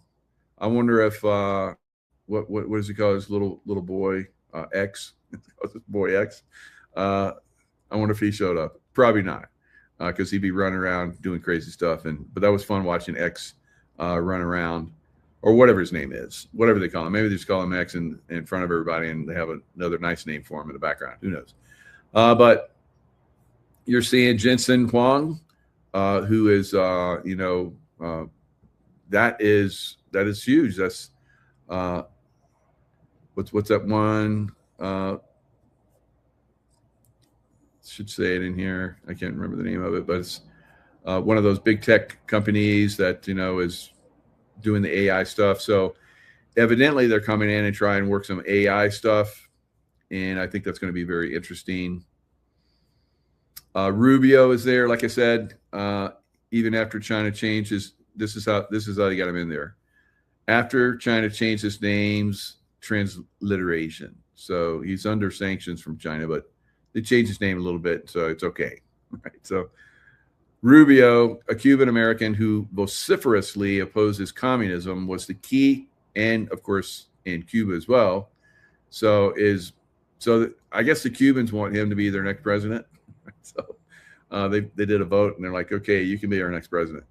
And he's like, no, I got a lot of stuff going on. And he does. He's got I think he's got 3 or 4 different hats on right now. And somebody goes out of office, and Trump is like, okay, you take their position too, right? Along with all the other ones. He's being groomed. I think, for being the next president. And I hope at this point, I hope he makes it. He's doing a really good job. I always kind of thought he was a good guy. When he was running for office against President Trump, of course, President Trump trashes everybody, but obviously they get along good now. All right. So he's also been outspoken against Beijing's clampdown on the Muslim Uyghurs and the forced labor. And of course, they're doing organ harvesting from them as well. So not good. And I had somebody on my show many, many years ago that talked about that. And I don't know what happened to him. He kind of disappeared. Right. So he was in, where was he? I think he was in Thailand?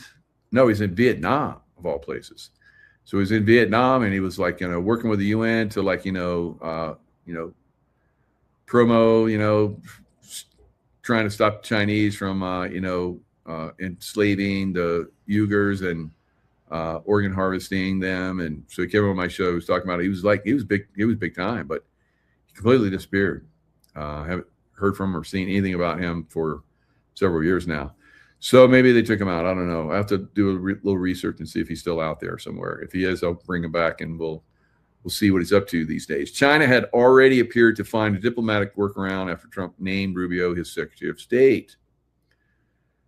So now there's talk of making Venezuela the 51st state. So what is going to be, Alberta or Venezuela? Who's going to get it first? Right? So I think that we'll see all the Americas working together as one. That would be Canada as well. We'll see probably Greenland as part of our sphere of influence. And that's so Russia and China can't play games. All right. So we'll have the, the bead on them. We got everything. We surround you. You thought you're gonna shoot some missiles over Greenland at us, and now we're gonna be in Greenland. So the military, if you ask the Greenlanders, a lot of Greenlanders want to become part of the United States. They want to become the 51st state. So it's like it's a run. It's a some kind of Olympic event, and who's going to win?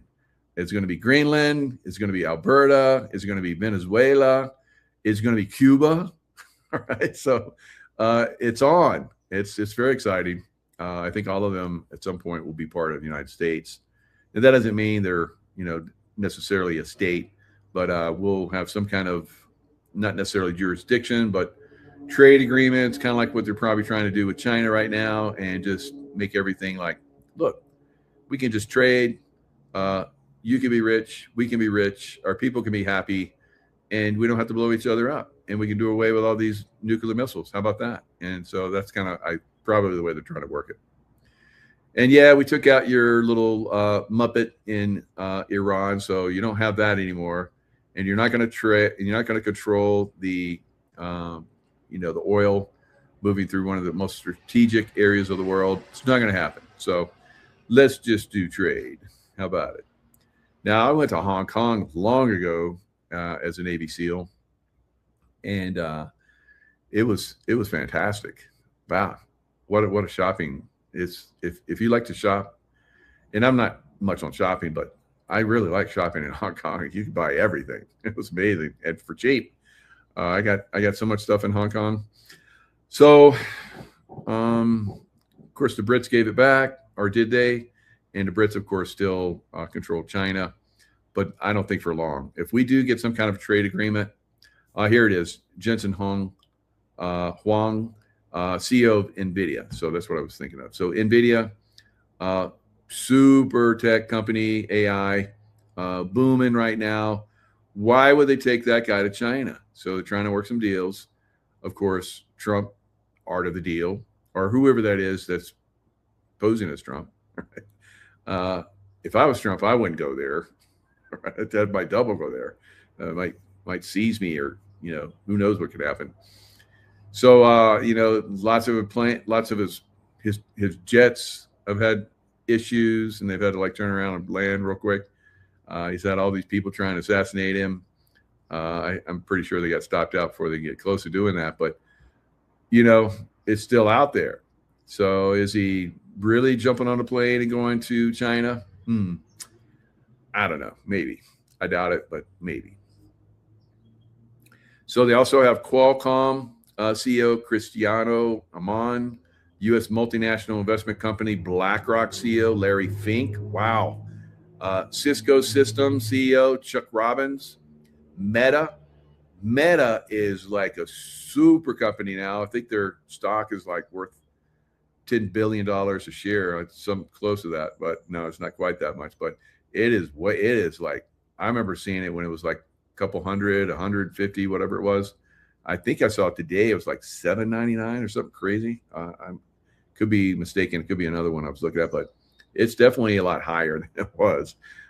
And so anyway, Vice Chairman Dina Powell McCormick, who is also Trump's former Deputy National Security Advisor for Strategy. Wow. So, this entanglement of super high tech, big tech, and the Trump administration is big, right? And I think that, that's going to get worked, and it's for all of our benefit. Ortberg of Boeing, writing on his True Social account ahead of the trip, Trump said he would urge Xi to open up the Chinese market so that these brilliant people can work their magic, right? And of course, the Chinese like magic, right? They got dragons and all kind of stuff. So, I think it's a good move. And like I said, I think we'll look back on this and say that this was a monumental thing that he did, that President Trump and team did. Says, I will make that my very first request, he wrote, after saying, China. China. And of course, that might not endear him to them, but who knows? Maybe they'll get the joke. And if not, then, well, go back to the way things were, which I don't think is going to happen. Magic is pharmakia, or is it pharmakia's magic? They're both, right? And one of the other. So we'll see, the way things work going forward. China, speaking of pharmakia, China has a lot of the pharmakia because they shipped everything there. China makes it all. And they shipped a lot of the companies to China. So a lot of those companies are coming back to America. They have to, because America will collapse without a good, solid industrial base. And of course, high tech, we're rocking the high tech. And of course, China's rocking high tech too. So it have to be China's in Ukraine, Robert. So what wouldn't surprise me, Disney's in China, aren't they? So they should have had somebody from Disney there, because I've heard from backstory that Disney's laying off a lot of people. All right. So we just had 2, I guess, quarters or months or whatever of probably months of very high job performance. So like the job numbers are up for this last month, and the month for that they revised them up. So people are finding the work, and it's all United States people. It's not illegal immigrants, because when Biden was in office, it was mostly illegal immigrants, and hardly anybody in the United States got jobs. Now that's flip-flopped, and that's making a big impact. It will be very, very important going forward. China is a small town in Ukraine where the lab is. Where the lab or the labs. They had a lot of biolabs in Ukraine. Disney. It's pretty funny. I was watching Nino show a little bit this morning before I headed out to the gym, and somebody said something quite rude to him, like he was like Trump was giving him a lot of his manhood. So, and Nino laughed at. I was like, I'd have deleted that shit right away, but Nino just laughed. I'll just leave it there. It helps the algorithm. I'm like, well, the algorithm's already hooked up because he made the comment, so get rid of him. But he's a funny guy. So Netanyahu had a secret UAE visit during the Iran war confirmed. So covert wartime meeting. Netanyahu met UAE President Sheikh Mohammed bin Zayed in March during the Iran war, and talks described as a historic breakthrough. Now, the UAE is, when you look at the Abrahamic Accord, where there's going to be traffic and so forth, these new trade routes, they're supposed to go through UAE. They come across and go right up through UAE, because that's very smart. And I've been to UAE. It's a very, very cool country. And I didn't have any problems there. Yeah, some people don't like Bibi, but I think he's being used. And he's performing really well for the United States. He's destroying Hamas, which was Iran backed. And soon we're probably going to see an intensified destruction of Hezbollah in Beirut. Yes, I've been in Beirut too. And Beirut was absolutely, when I visited there 10 years ago, absolutely beautiful city. And the Hezbollah Muslims were destroying that entire country, right? So, and that's what they do. They come in and just destroy everything. And they'll do, and if they get their way, they'll do the same thing in America. And they've already started in a lot of cities in America. And I think that because they have really started to expand massively in the great Republic of Texas, which is maybe not going to be a republic anymore. It's going to be a Muslim country. Texans. Now Texans are trying to gather and push back on that. And I've had people on my show that have talked about that, saying if they become governor, the first thing they're going to do is arrest the current governor. Right? So we'll just leave names out right now, so I don't want to get in trouble. So it's kind of like one of those things where that there's people that are, saying that they're good, and they're not. You find out later they're not. That's needs to be remedied. Right? That needs to be fixed. And once those things start getting fixed, those people like Tucker Carlson and all those people that we thought were good people, and now we're finding out they're, like I've said, and I don't like to say it too much because people get all butthurt about it and blame it on me. But we're finding out that these people are baddies. They were put in those positions. We accepted them. We rewarded them for being there, and now they're proving to be quite bad. All right, they got their marching orders. You'll infiltrate, and then when we tell you you're going to try and destroy President Trump and MAGA, right? So it doesn't work out so well because we're so well informed, and we work so well together now. Before we didn't have that, but now we do. So it's working out quite well.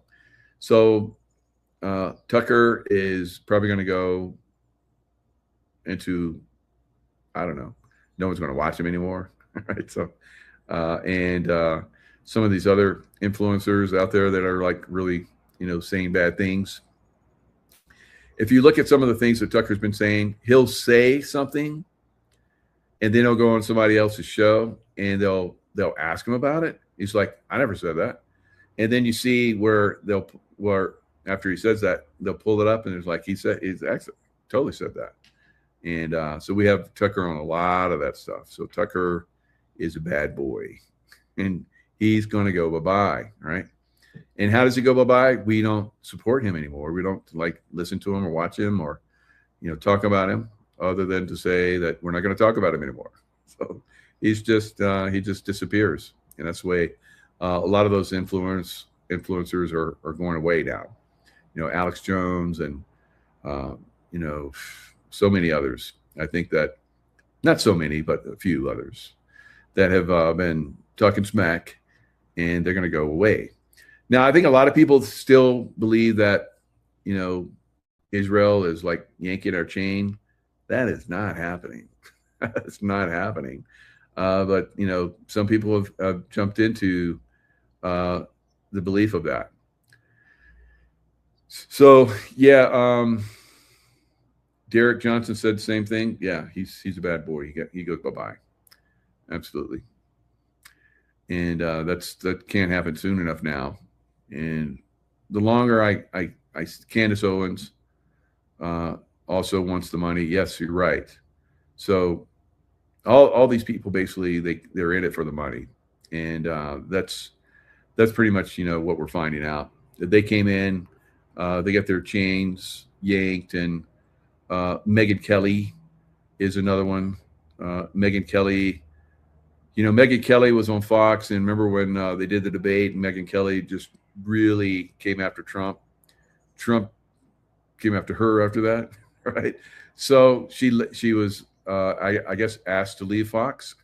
So I don't know if the events with Trump, may have anything to do with that because he became president, and maybe Fox was like, yeah, we better send her on her way, and so she went over to CNN. And then CNN, used her as long as they could.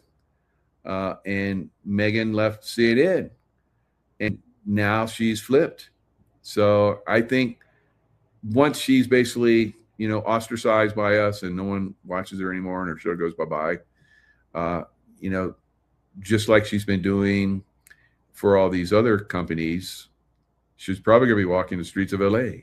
So that's pretty much what she does, right? Prostitutes herself, it seems to me. So why not, take it to that level and start walking the streets of LA? So I don't know.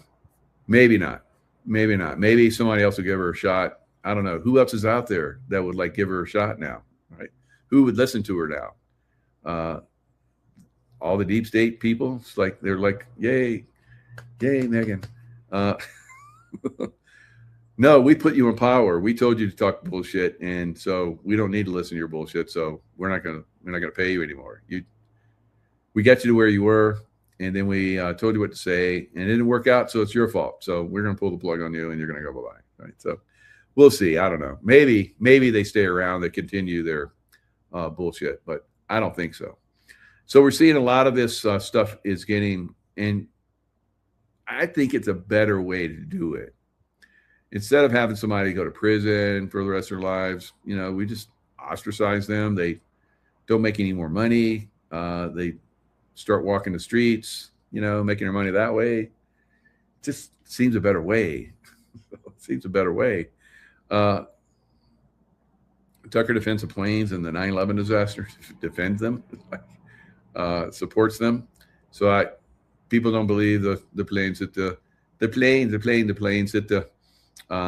There were no planes that hit the towers, and of course, Building 7, and just some of the stuff from the other two towers fell on Building 7 and just fell into its footprint. So no planes at Building 7, but it fell into its footprint. It's 444 where I'm at. So thank you, angels. So I don't think that a lot of people still understand that. Because I've seen polls where they talk about that, and there's people that don't even know anything about Building 7. Like 50% of people like Building 7, what's that?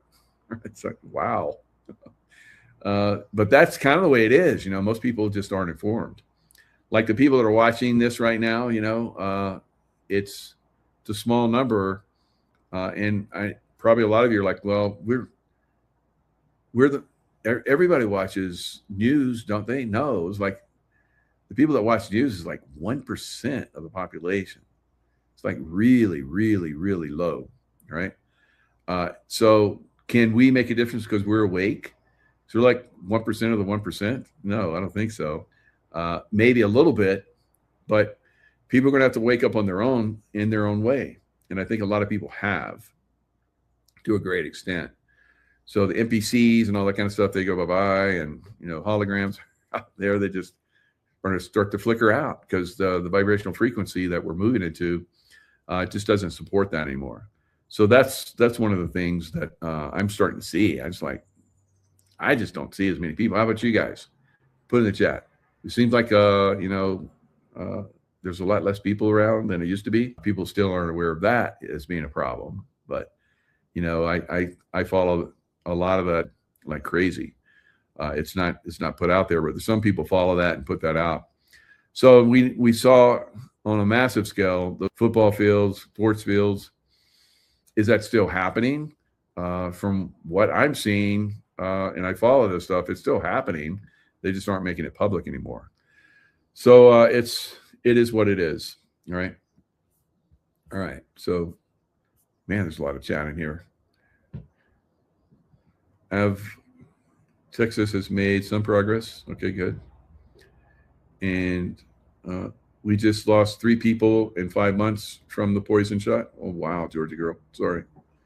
You guys in New York really got hammered. Some got 4 vaxes. That's right. We'll probably get the next one. Right. The next one I think is going to be even more loaded, probably than the Cove shotty. And so I just had a friend that has died, and a lot of people don't do what we do in this group, like the Root Wellness or the Life Wave, or there's lots of different things out there you can do. So a lot of people did ivermectin, hydroxychloroquine, and I can't tell you how many people contacted me over the years and said, because you shared that ivermectin and hydroxychloroquine, how to make your own hydroxychloroquine, that saved me and my wife's life and my children. I was like, wow. So many people have said that, but remember how they just shut that down. It's like, oh, that's bullshit. Ivermectin, yeah, it won an award. No, you're not going to use that. And in fact, we're taking that off the market. If you can get some, you're lucky, but we're done. All right. So crazy time, right? What is this next one going to be like? I don't know. Texas has made some progress, but the Islamists cannot survive in our state without Sharia law is just a low blow. So yeah, and I guess Sharia law in Texas is like a no-go. Should be a no-go around the country. But the Democrats don't care. They'll do whatever they do whatever they want anyway, and if they can get away with it. So like Virginia tried to gerrymander the heck out of their state.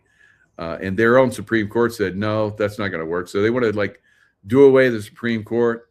They're they just want to do away with the Virginia state now.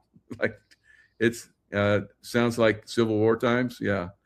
So they're, the Democrats did and pushed that. And all the people that died from that, they still haven't been held accountable. So Democrats still haven't been held accountable for the last Civil War. So yeah, of course they're going to try and push another one. Anyway, I do see a lot of people working, quickening the population. NPCs, I think, are disappearing. Yeah. Bye-bye to the fucktards. Okay. Fairy minks. That's good. Fairy minks. You're a crack up. All right. So all brain dead. Yeah. Clones. Too many clones. You can start. You guys are starting to see them now. We've been talking about this for years. And a lot of people and still a lot of people are like, that doesn't exist. Right. Yeah. Okay. But, I think a lot of us are starting to see it. I've seen it more and more. I really think there's a lot of people that have they're gone. And I think that's, oh,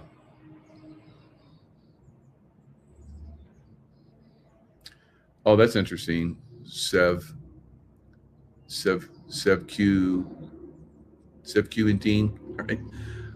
Have you ever looked into the Megyn Kelly is Nicole Brown Simpson theory? It's a far stretch, but it's pretty interesting. Yeah, that sounds very interesting. I haven't heard that, but yeah, I'll look into that. So yeah, why not? Kind of similarities there. I don't know. Megan's not as shapely as Nicole Brown was, so I don't know. Unless they downsized her, so maybe it's possible. All right, so there's lots of stuff about Kevin Warsh. Yeah, absolutely. Kevin Warsh, I think, is going to be part of annihilating the Federal Reserve, and IRS goes along with it because it's basically just a mafia collection team, right? So, and of course, the Federal Reserve is same thing as the London, right? The City of London group. And so once that's once we start to take down the money trail that leads back to the City of London, then they fold, and it's like wars are over. Like they're over. It's so crazy that we just don't just go in and just take out the City of London. But of course, those people are all over the world. So yeah, you could take out that 1 square mile, whatever, however big it is, and that doesn't mean that's all done. They're infiltrated everywhere.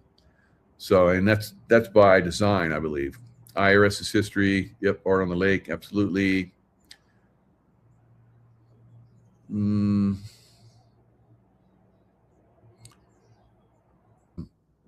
Laurel Canyon is corrupted. Yeah, CIA, Laurel Canyon. I did a special one time on Laurel Canyon and exposed all the people, all the rock stars and musicians and over all the people that were involved in Laurel Canyon. They took it down. They deleted it really quick. 6G is here. So 6G is here. It's probably one of those things is going to activate the next round because that's the way they usually work it. Could we stop it out? Our 1% talking about it? I don't know. Our 1% of 1%. It's possible. Anything's possible, because I've been in the SEAL teams. I've been in the 1% of the 1% of the 1%.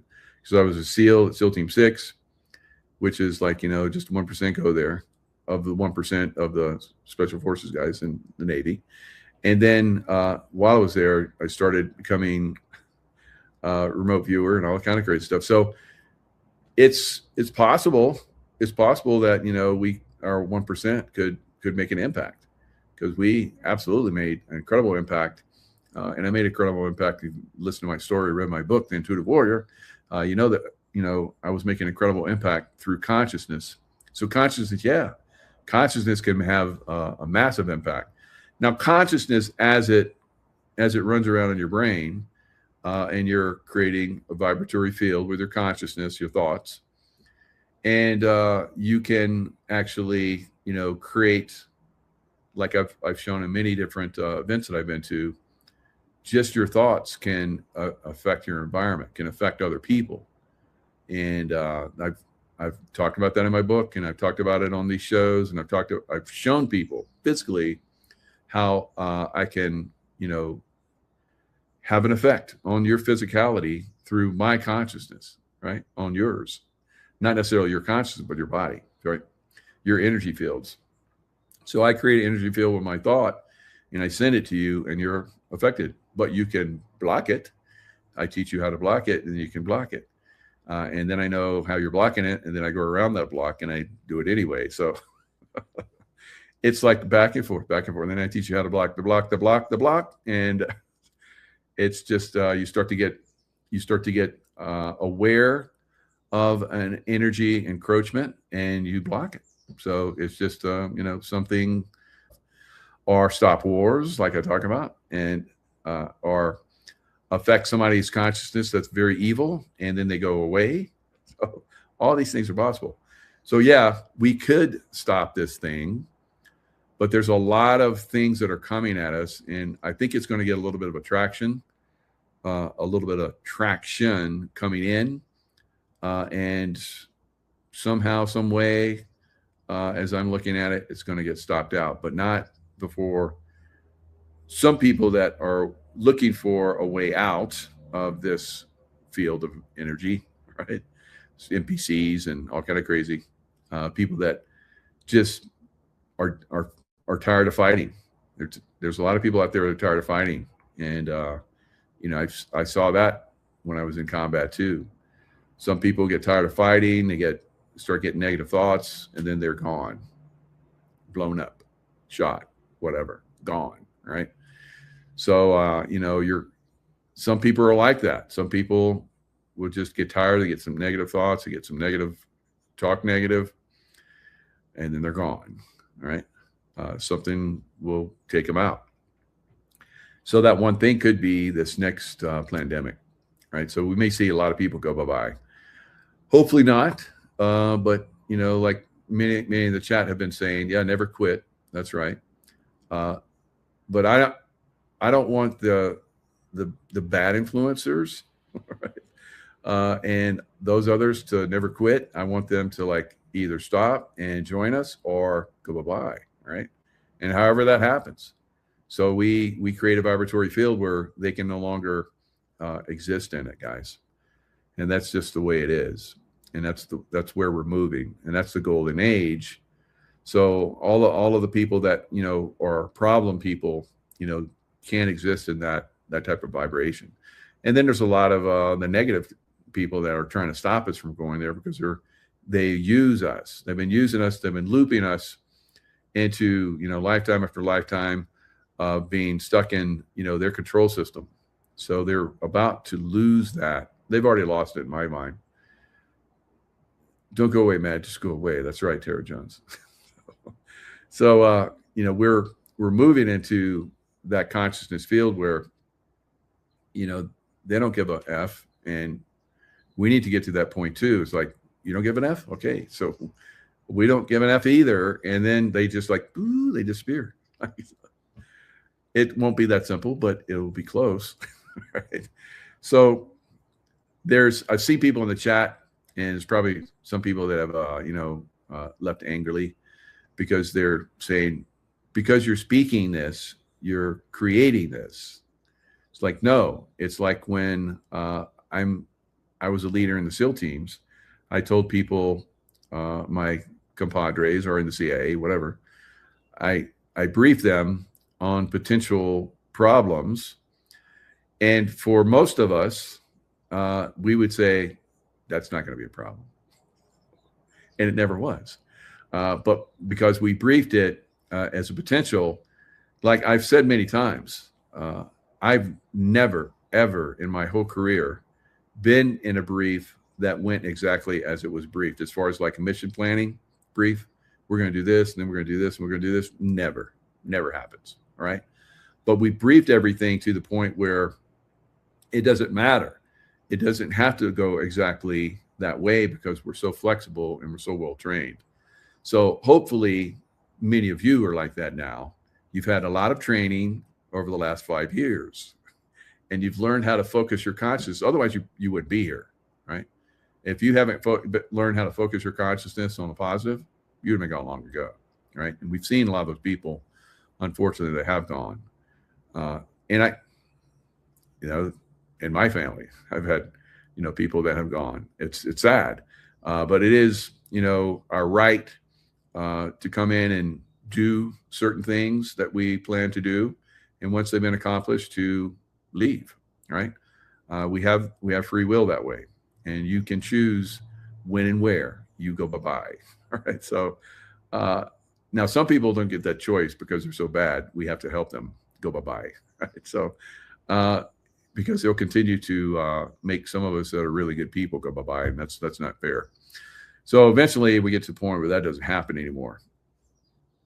But some people believe that if someone is speaking, like I'm basically briefing you on. Do you know that Madonna went? You can look this up. Maybe I'll look it up here in a minute and put it up here. Madonna went to the Met Gala, and she wore all black, and she had a ship like a sailing ship on her head, and then she had 6 women that had like these lines that were going to her all around her, like the 6-pointed star is good depending on which direction the top star is pointing. If it's pointing down, that's baddie. That's the baddies. But if it's up, that's good. That's good people. But she wore that. So they're telegraphing. So what they're trying to do is with a negative, create a negative and sacrificial type, environment where to their God, because Madonna is absolutely a witch for the dark side. So, and she's wearing all dark. She's all black. She's all in black. Let me see if I can pull it up while I'm talking. All right, so I'll type it in. So if I pause a little bit, sometimes I can do multiple things at once, but not always. Right? Sometimes I have to focus on things. So black dress, Madonna.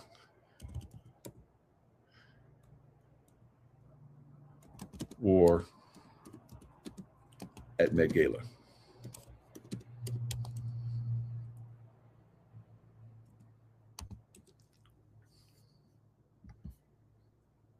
Oh yeah, there it is. So it says Madonna uses 7 blindfolded helpers. It's not showing her headpiece though. Let me go back to images. I should be able to find it.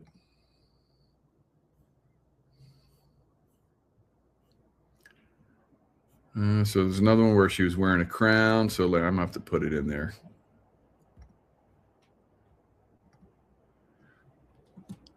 So and another one, she was wearing a crown, right? So I haven't looked into that, is what that was all about. But this one, it's very obvious because there was a ship that had the hantavirus on it. Ship head. She was a ship head. Ship head on. All right. So, all right. I think I got it now. damn it, it's not really showing it, but it's close enough. So you'll be able to see it. So let me share the screen.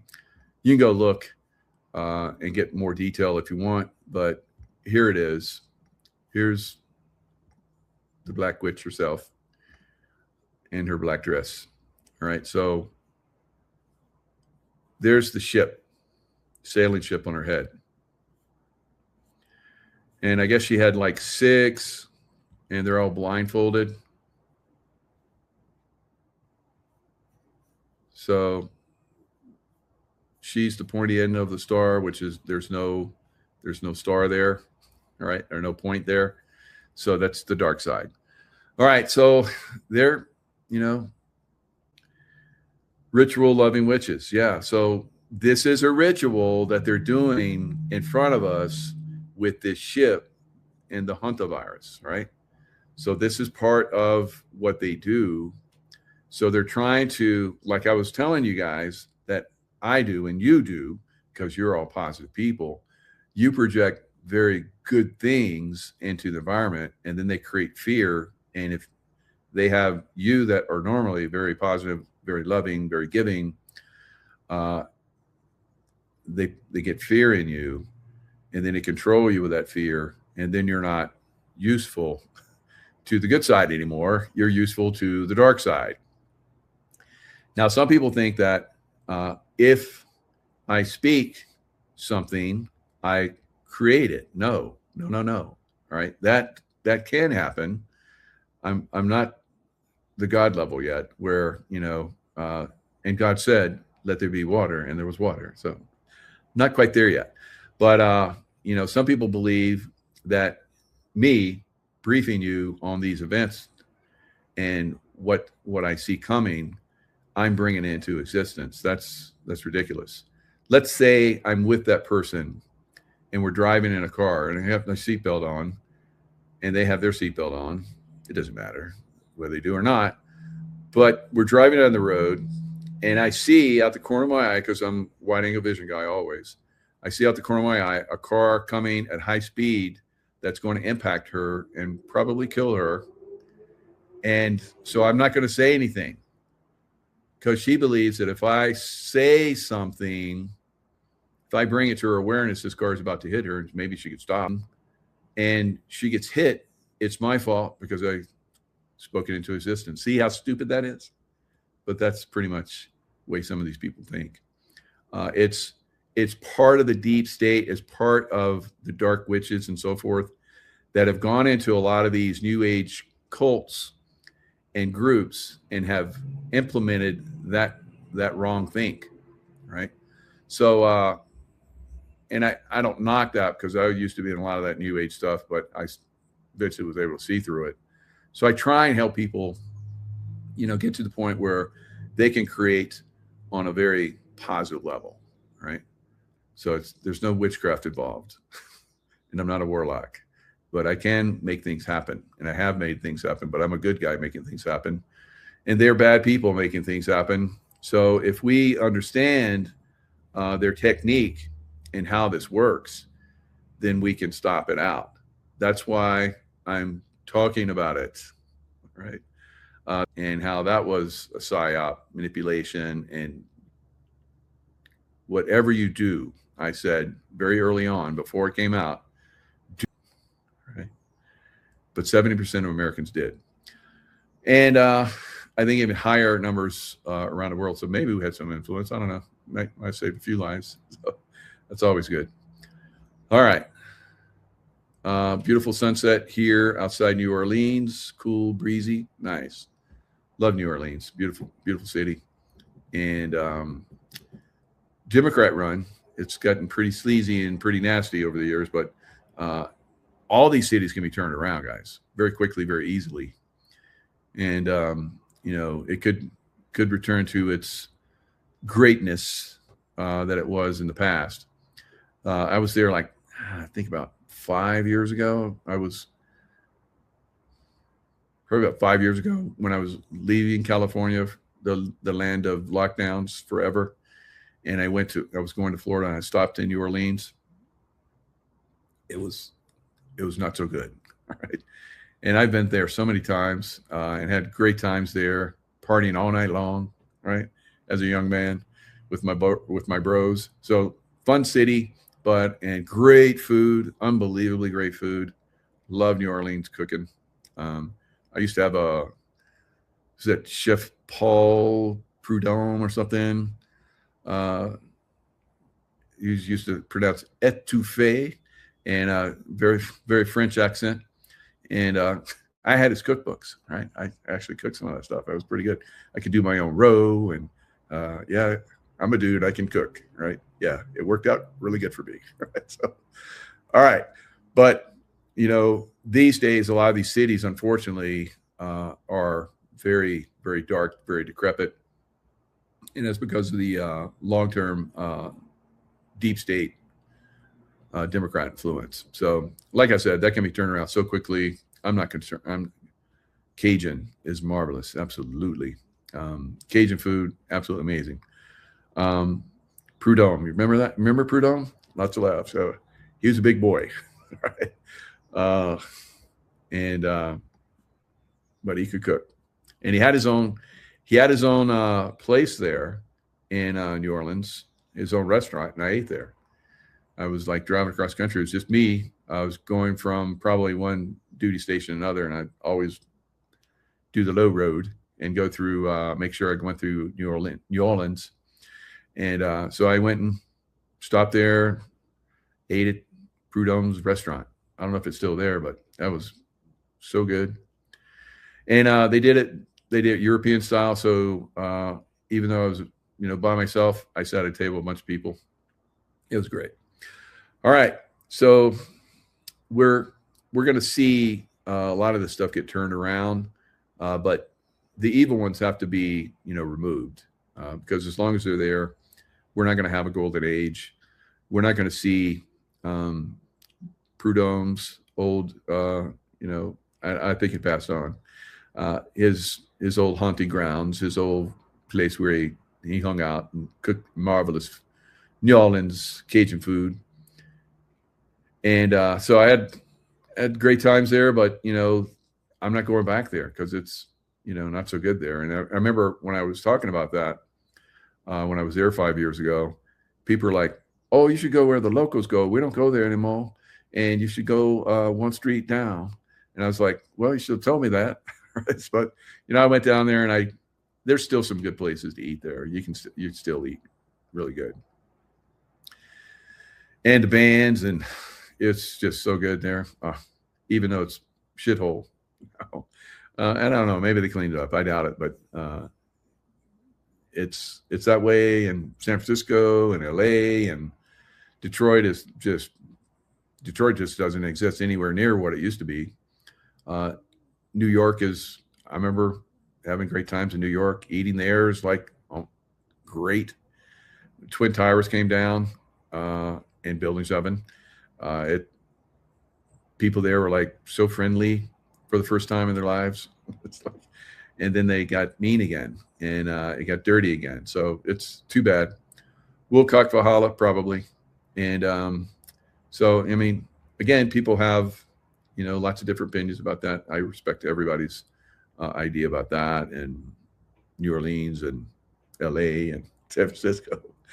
If you believe it's a good place, that's fine. Now, there are some people that, have moved and have done even better. Sue Wong, she probably still has her place in LA, and she moved on. I think she still does dresses, but she moved on and she does houses now.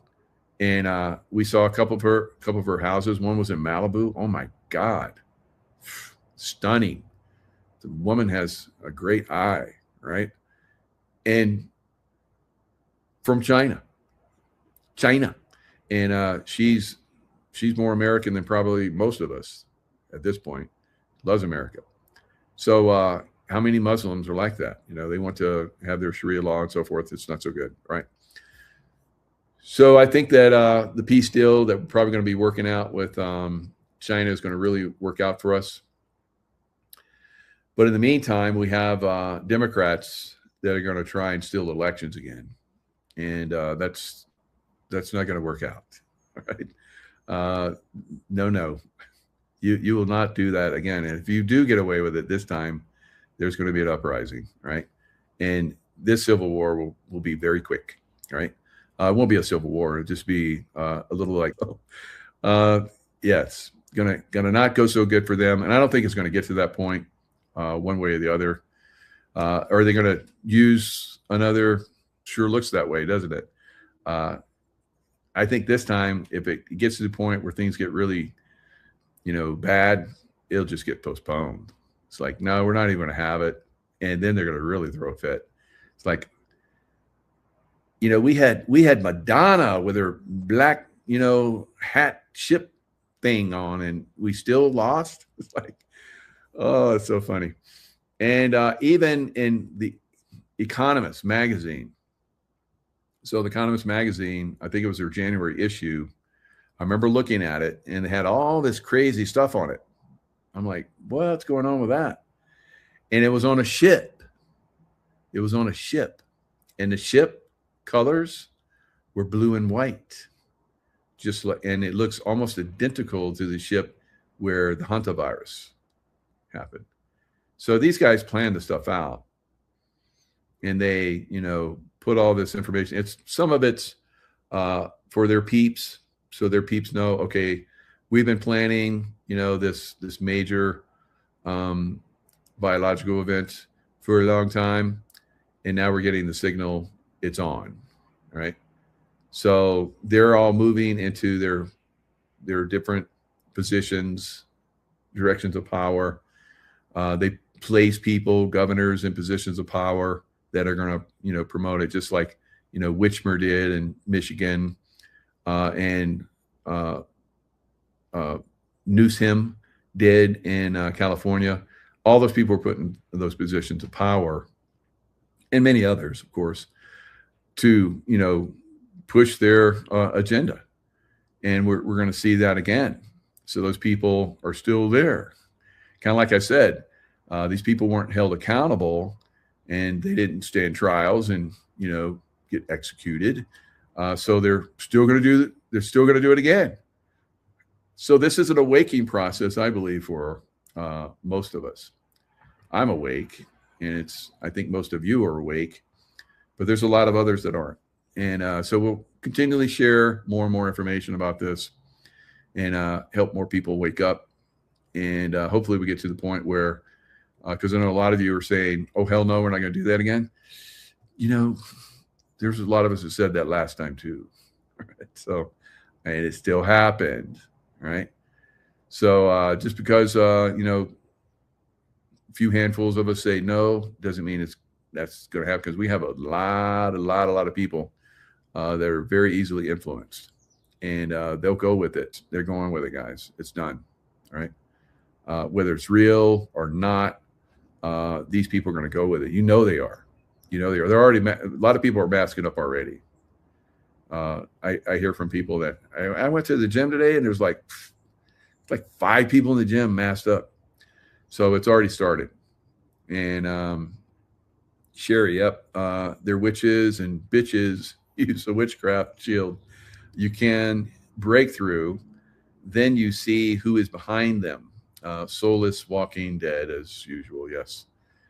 Aleister Crowley. Yeah. So a lot of the stuff has been integrated for a long time. And my priest is overwhelmed with funerals. Oh, wow. Yep. That's a bummer. So I hope your priest isn't overwhelmed with a lot more. All right. So unfortunately, it could be coming. And let's see. That's right. Bodybuilder here. That's what we like to see. Bodybuilder here, pure blood. So good job. God first. Yes, definitely. So we do want to focus on God. I know a lot of you guys say you have your comments in the chat. I appreciate those, because it does set an energy field. Just don't get too crazy with it. So some people are kind of like, they're for it if it's not too extreme. But for me, I'm about as extreme as you can get. So I'm so into that. All right, so all right, you're on Brad's team, LifeWave. Good job. All right, so again, it's probably going to make a big difference going forward with these supplements and so forth. So bodybuilders, we know, what works on our bodies, keep ourselves healthy, and a lot of you have done a lot of good stuff over the years. A lot of vitamin D3, high levels of C, and zinc seems to do really well. Just on that level, we have a drink called Celergize and LifeWave that has a lot of that stuff, potassium and all kind of good, magnesium. So, and it actually helps your LifeWave patches work better. So stem cell activation is going to be very important. Peptides, so it's activating your peptides, copper peptides. So all of that stuff is very, very valuable. And I know some people are like, it costs too much.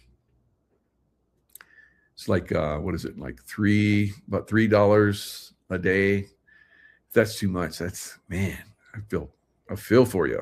So it's like, that's a bummer. But there are people that really are like that out there, unfortunately.